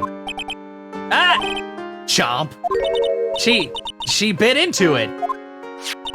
And I left a few teeth marks too. I can see that.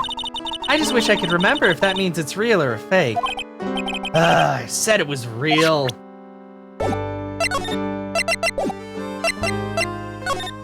Okay, back to criminal affairs.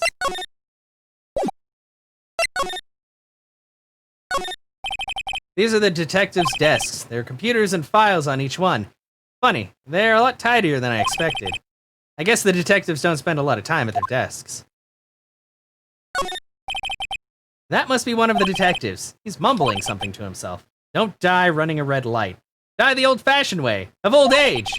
We have a winner! Inject a bit of humor, and that's the key. He must be coming up with slogans for a safety campaign. I guess? Okay, anything else going on?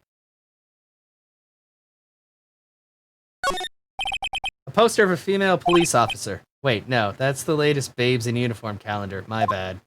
Yeah, I don't think there are any lady cops other than Maggie Bird, who is no longer a lady cop. Let's go back to the office. MC Bomber. Don't forget the 100,000 too. There's something about that name, MC Bomber. Yeah, it's a pretty unusual name. Everyone's worried about bombs these days, I guess. I'm not sure that has any bearing on anything related to this case. Anyway, we should really look into this some more.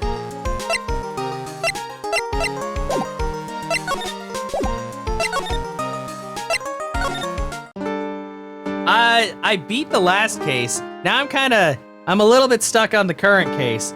But that's just because there's not a whole lot going on. So, well, welcome back. I hope your trip to the store was fruitful. Now we're trying to, apparently there's an evil double of me somewhere. And we're trying to figure out what's going on. There's also this guy. And I can't figure out what am I supposed to do.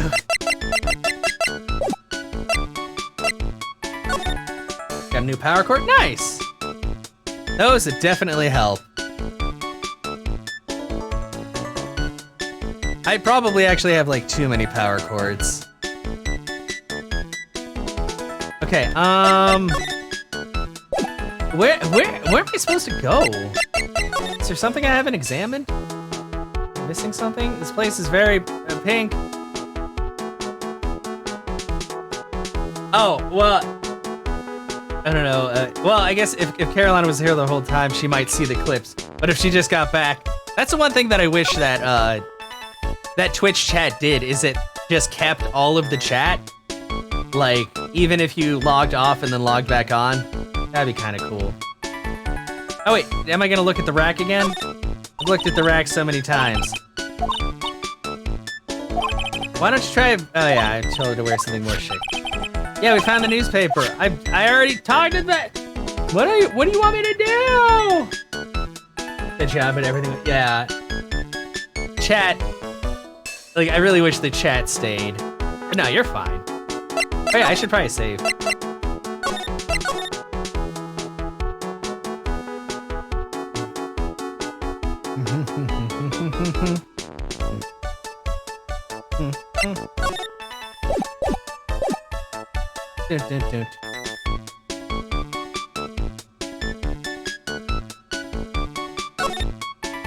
Yeah, there's only 3 places I can go.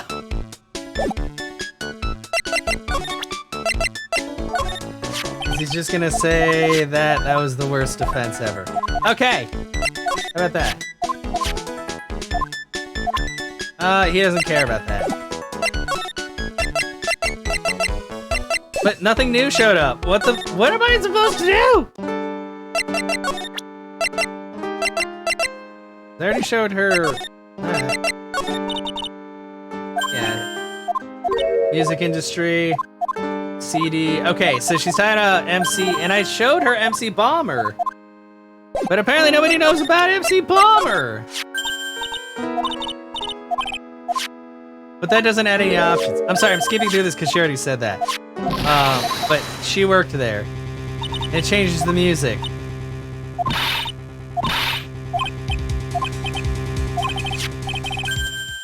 Yeah, the newspaper may have belonged to the victim.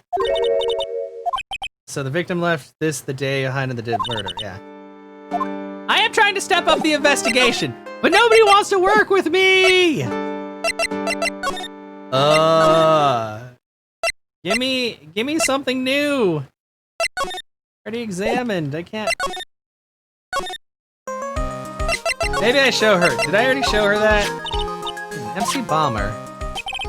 Yeah, and don't forget the 100,000. Oh, wait, we just went over that. Yeah, should we? Am I gonna use our own? Wait, maybe I use our computer. Maybe we finally use the computer. Wait, we can't slide. Vegeta's your favorite. Well, I'm glad.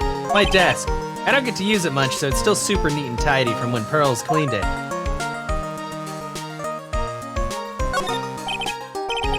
Charlie, a quite decorative plant. It's sort of a keepsake. Something to remember Mia by.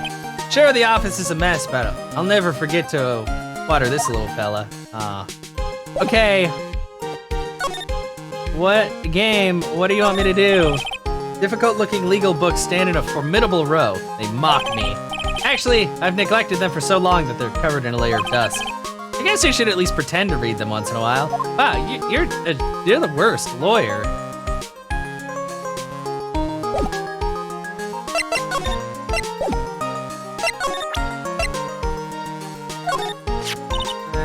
Yeah, I can't believe I have an impersonator. Only famous stars have people, yeah. So my identity. And someone may have been wrongly convicted as a result. Guess you should have gone into show business, huh, Nick? never understand how your mind works, Maya. What the fuck?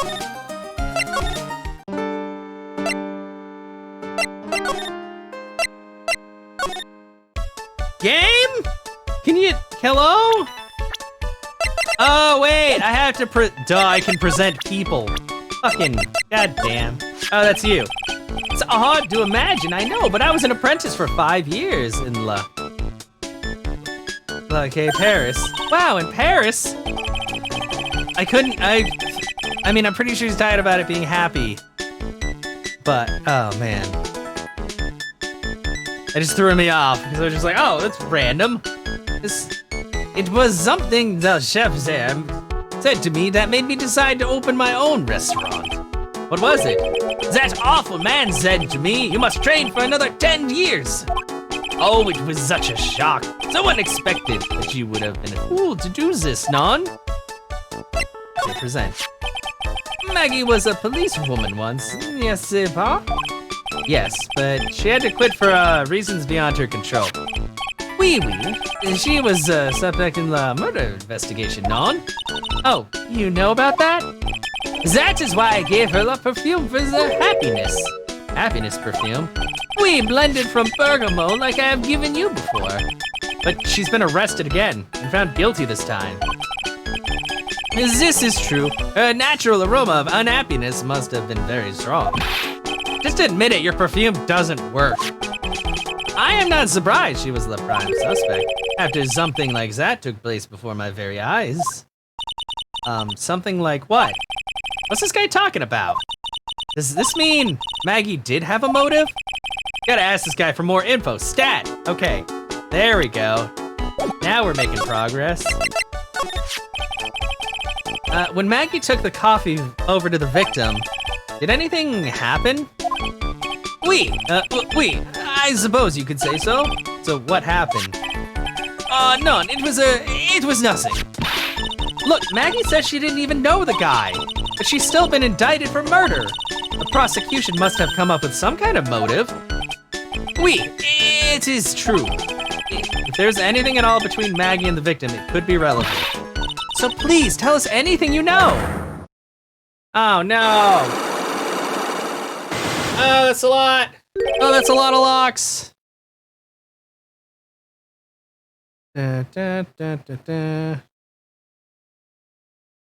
Psych locks?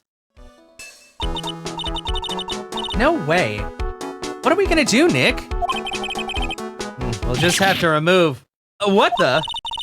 What's wrong? The Magatama, it's gone. Huh? Oh, wait, I did notice that it was. Oh no. I had it in my pocket, but it's vanished into thin air. What? Oh no. But I could see the psych locks. Maybe that means that the Magatama's nearby? Mr. Armstrong, could I just confirm something with you again? The table where the victim was sitting, was anyone else sitting there?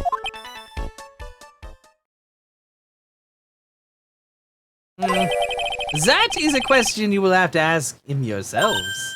Huh? Him? The old man spends all of his time in Dans le Parc. The park? Oh, a park. What park's that? Behind the restaurant. It's called Vitamin Square. Thank you. Je vous en prie, my dear. Let's go check out this Vitamin Square right now, Nick. Okay. Did he steal my stuff? To Vitamin Square. There's fruit all over it. January 6th, Vitamin Square. That is a terrifying amount of birds, too. So this is Vitamin Square. Yeah, see where they get the name from now. The fruits scream vitamins at you. Hey, Nick, that's the guy, right? Isn't that the old man Mr. Armstrong was talking about? That grouchy-looking grandpa? He's throwing seeds out for the pigeons. He's not throwing seeds for them, he's throwing seeds at them. Oh God, his nose! Hello? Whoa! What? What? Who are you? Ugh, my grumpiness threat level has been raised to red. He does look incredibly grumpy. Yeah, the drones. Excuse me. Would you mind if I had a word with you? Yes! I just want to ask you a couple of questions. What's the matter with you? Can't you see I'm busy? So you don't like my seeds, eh, pigeons? He's really chucking those seeds at him. That's gotta hurt. Go on, eat this!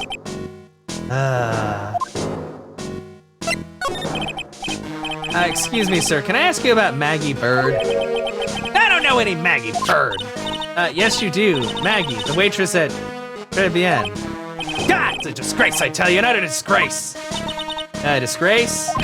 An innocent young girl revealing herself like that. Revealing? You mean her uniform?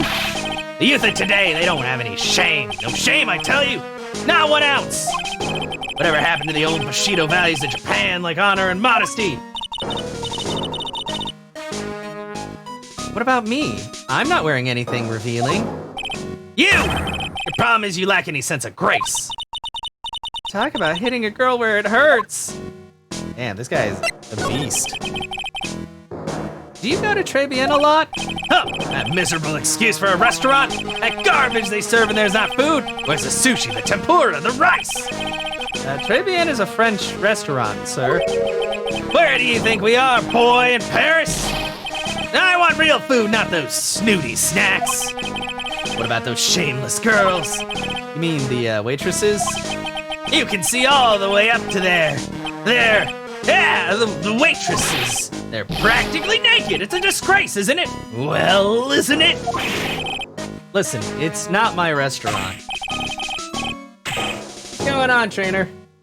God, it's a risible excuse for a restaurant. That place miserable. Certainly knows the place. He must be a regular. But if he hates it so much, why does he keep going? Dez, I figured it out. This old man is actually that guy that we read about a while back. God, it's been like a month or so since we talked about it. But there was a guy who was trying to sue Twitch and get a whole lot of girl streamers banned because he said that he couldn't concentrate with them streaming and that he kept spending all his money on them, which is actually his own damn fault, but whatever. He was also trying to sue a bunch of companies. It was dumb. Are you a regular at that restaurant, sir? It's just, if you dislike it so much, why would you keep going there? Sir? There you are, you filthy pigeons. You want food? Take that. He must be hiding something, right? If he is, I should be able to see a Cyclock or two. Oh, wait. I don't exactly have the Magatama right now, huh? Remember, Nick, that Magatama is only on loan. You better find it or else. If Pearl ever gets wind of this, I'm gonna be in a world of pain.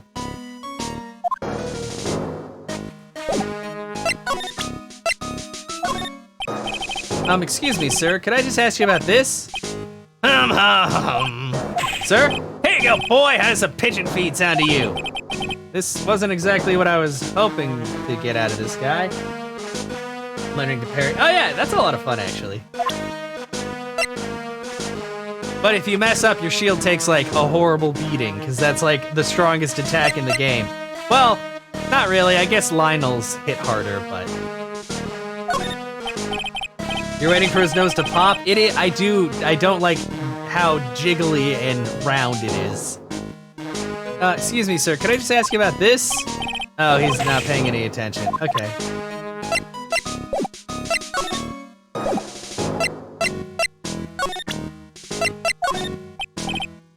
He doesn't want the badge either. Okay.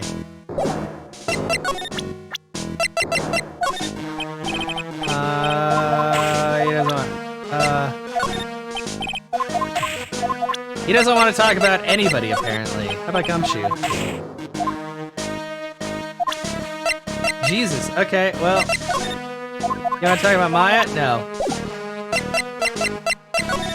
Okay, I don't think we're getting anywhere else with this guy.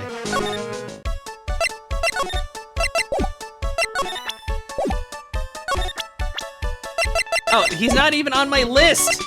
Damn it! Let's go back to the detention center. Now she's visually affected by gravity. Let's present your boss. Oh, so you met the owner, Mr. Armstrong. He's, how can I put this? Pretty unique. He has a really intense aura, as a chef and as a person. Yeah, he has a pretty intense aroma, too. So did Mr. Armstrong really not see the killer? Apparently not. Well, he's in the kitchen all the time, so I guess it's possible that he didn't.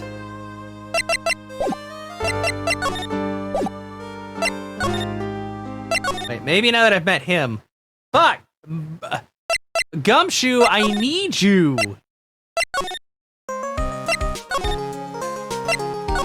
I gotta take the long way. Oh God, everything. Why can't it just give me a list of everything?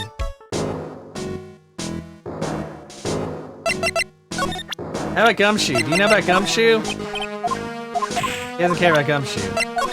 How about him? Do you care about anything other than throwing seeds at me? Oh wait, maybe I should look at the job listings. Oh, there's a magazine here. A magazine full of job listings. You disgusting rogue picking up something someone else threw away! Threw away? Did you throw this away? Are you looking for a job? God! That's none of your business! Sorry, I guess I'll just take the magazine with me then. I don't want anyone else having it! Give it back! Too bad. Now that you want it so bad, I don't want to give it up. Picked up from a bench at Vitamin Square, thrown away by the old man. Hey! That's mine! Oh, is it now? How about these birds? Are they yours? Hey, look, pigeons. Yeah, and heaps of them, too. Did you know that pigeons are a symbol of peace? That's a dove, not a pigeon. Poor things. So they can't be symbols of peace and harmony just because they're gray? Is that it? You're overthinking this one just a smidge, Maya.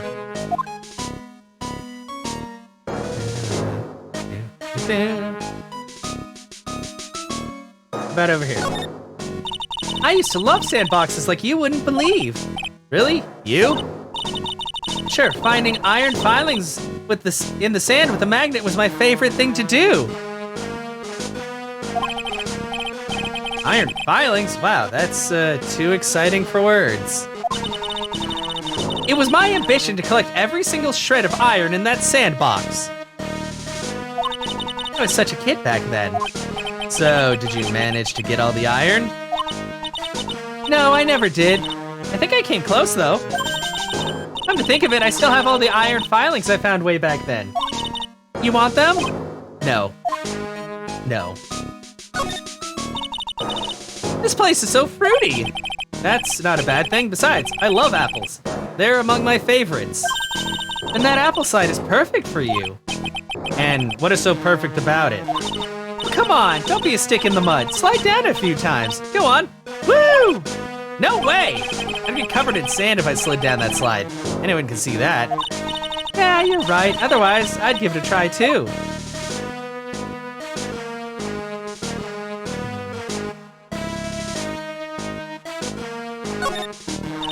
Looking at this orange reminds me of what?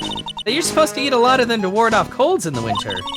You can't have fun during the holidays if you're sick in bed, you know. You don't have to tell me twice. Okay.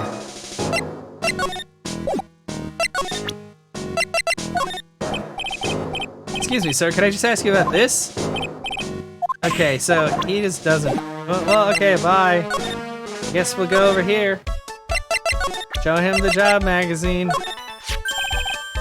Mademoiselle. Oh, yes? Are you looking for the job? What? No, I was just... Let me see, your style is different, but you have a good face. Different? Felicitations, you have passed! I will hire you. And come with me. I will teach you everything that I know. Nick, help! Too late. I don't know whether to laugh or feel bad for Maya. Maybe I should do both? Well, bye Maya, I'm going back to the detention center. Her training must begin. January 6th, detention center, visitor's room. Looks like they have Maggie in questioning. I guess I've asked her pretty much everything. I'll come back if there's anything else I need to ask her later. so let's go to the Criminal Affairs Department. Hell yeah!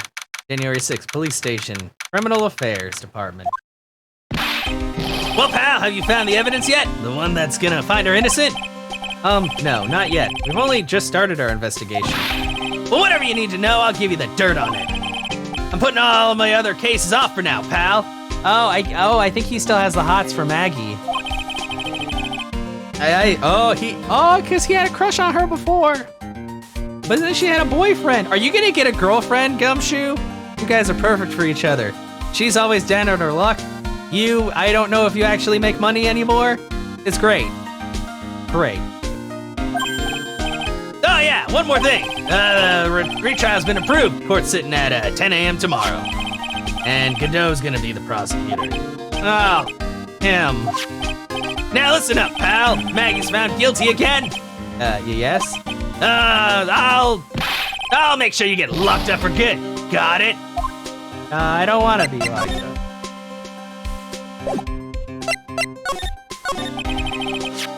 So the guilty party was Maggie Bird, huh? Yeah. Back when she was on the police force, you were her mentor when she was a rookie, right? Yeah, I kept a close eye on her. I mean, not too close, you know. Hey, what's with the funny looks, pal? I was just her. It wasn't anything like, Look, sure, I was her boss when she was doing her training, but that was it. Nothing happened. Gumshoe sure is sweating up a storm over nothing. Ah, so that's it. Our big old Gumshoe has a little old crush on Maggie. I don't like her or anything. Note to self, gossip with Maya about this later. Wow, Phoenix, piece of shit. Look, pal, don't tell anyone, okay? You gotta keep it secret. You got it? Sure. And would you mind not guessing what I'm thinking all the time? Hey, tell your face, pal, not me. You'd have to be blind not to see what's on your mind. So I was wondering, also, hi, RC! I hope you're well tonight. Gumshoe, yeah. So I was wondering, could you fill me in on the victim? Wow, that's a name. Glenn Elg. Glenn Elg. It's it's not a pun, it's a goddamn fucking palindrome. Why? That's such a weird name. Who names their kids Glenn Elg? I mean, I guess there's people named Glenn, but why would you? Oh. I see, a programmer. He was just a regular Joe working for a small-time computer firm. Maggie never had any contact with the guy before that day. And all she did was take him his coffee on the day of the murder, pal. Yeah, Maggie also claimed to have never seen the guy before. Did the victim go to the restaurant often? Not according to the chef, said it was the first time he'd seen the guy. Programmer, and a first-time customer at that. What possible reason could Maggie have had to kill a guy like that? That's what I thought, but a motive was still somehow established in her trial. You're kidding, what was her supposed motive? Sorry, pal, I'm real busy. Haven't even got enough time to sift through these papers. Look into it yourself, okay? What could this motive have been? This really isn't a proper investigation. Kinda working on it by myself. Oh, that's right. The judge already ruled on the case and all the evidence is in already.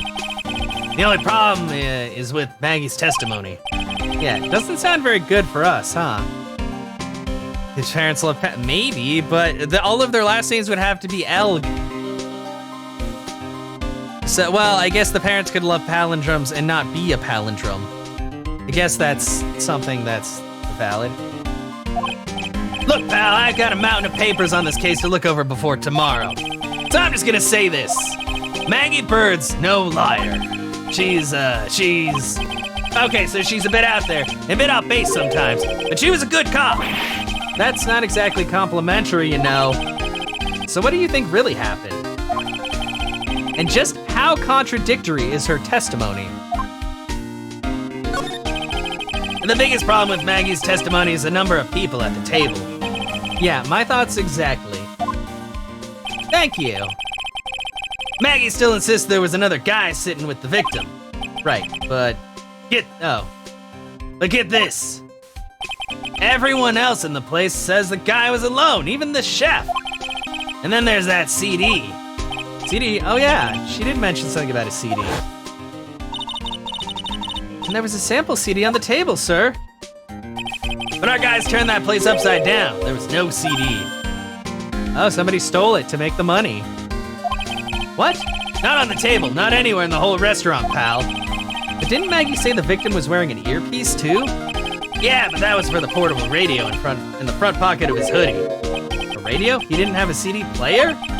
You got it! Your phony never explained that contradiction at all. Come to think of it, the owner, Pt.19, didn't mention that CD either. I don't know why, but I get the feeling Mr. Armstrong's got something to hide.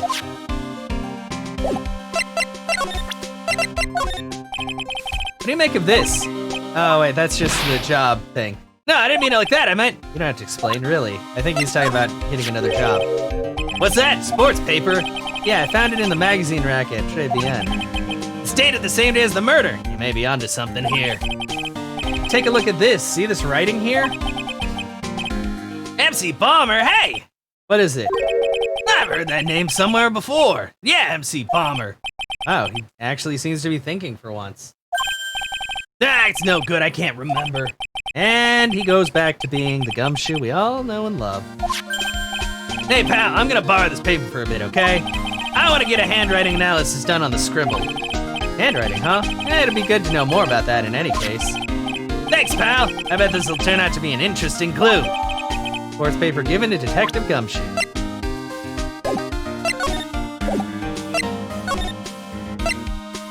Back to the detention center.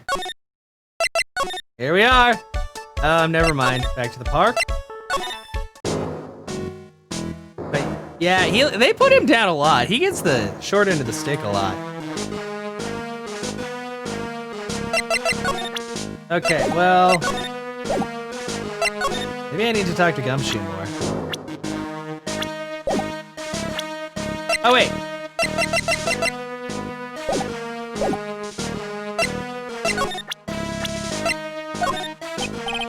Excuse me. Okay, he doesn't want to talk about that. Maybe I need to go show Gumshoe the owner.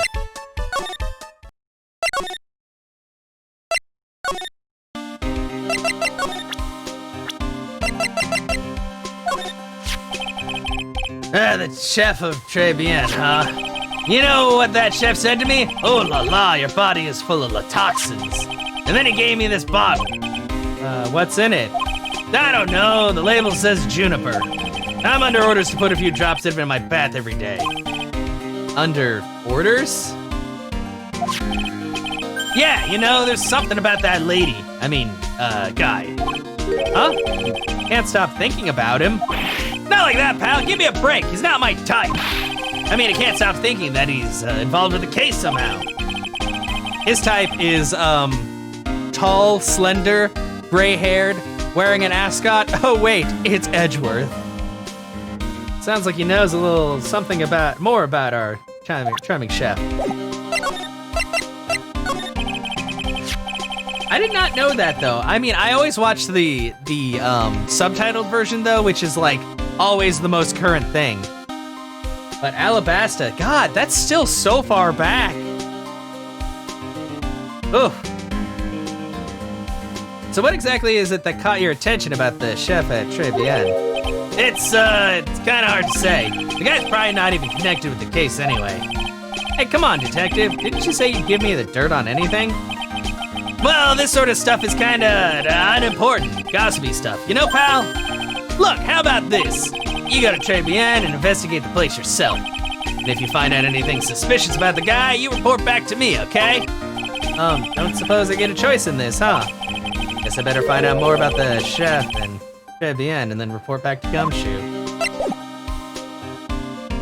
But I think this is actually where we're gonna call it for today, guys, because we've been going for about 4 hours, and I really need to probably get more water.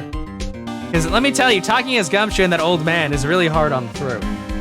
But we did finish up one trial, And now we're well on our way into the third case, so we made plenty of good progress.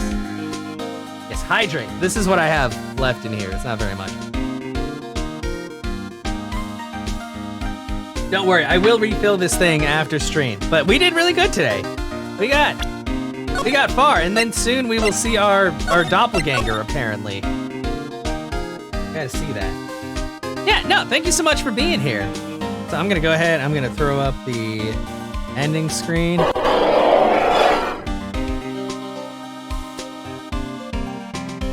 And next time we will see what else is going on.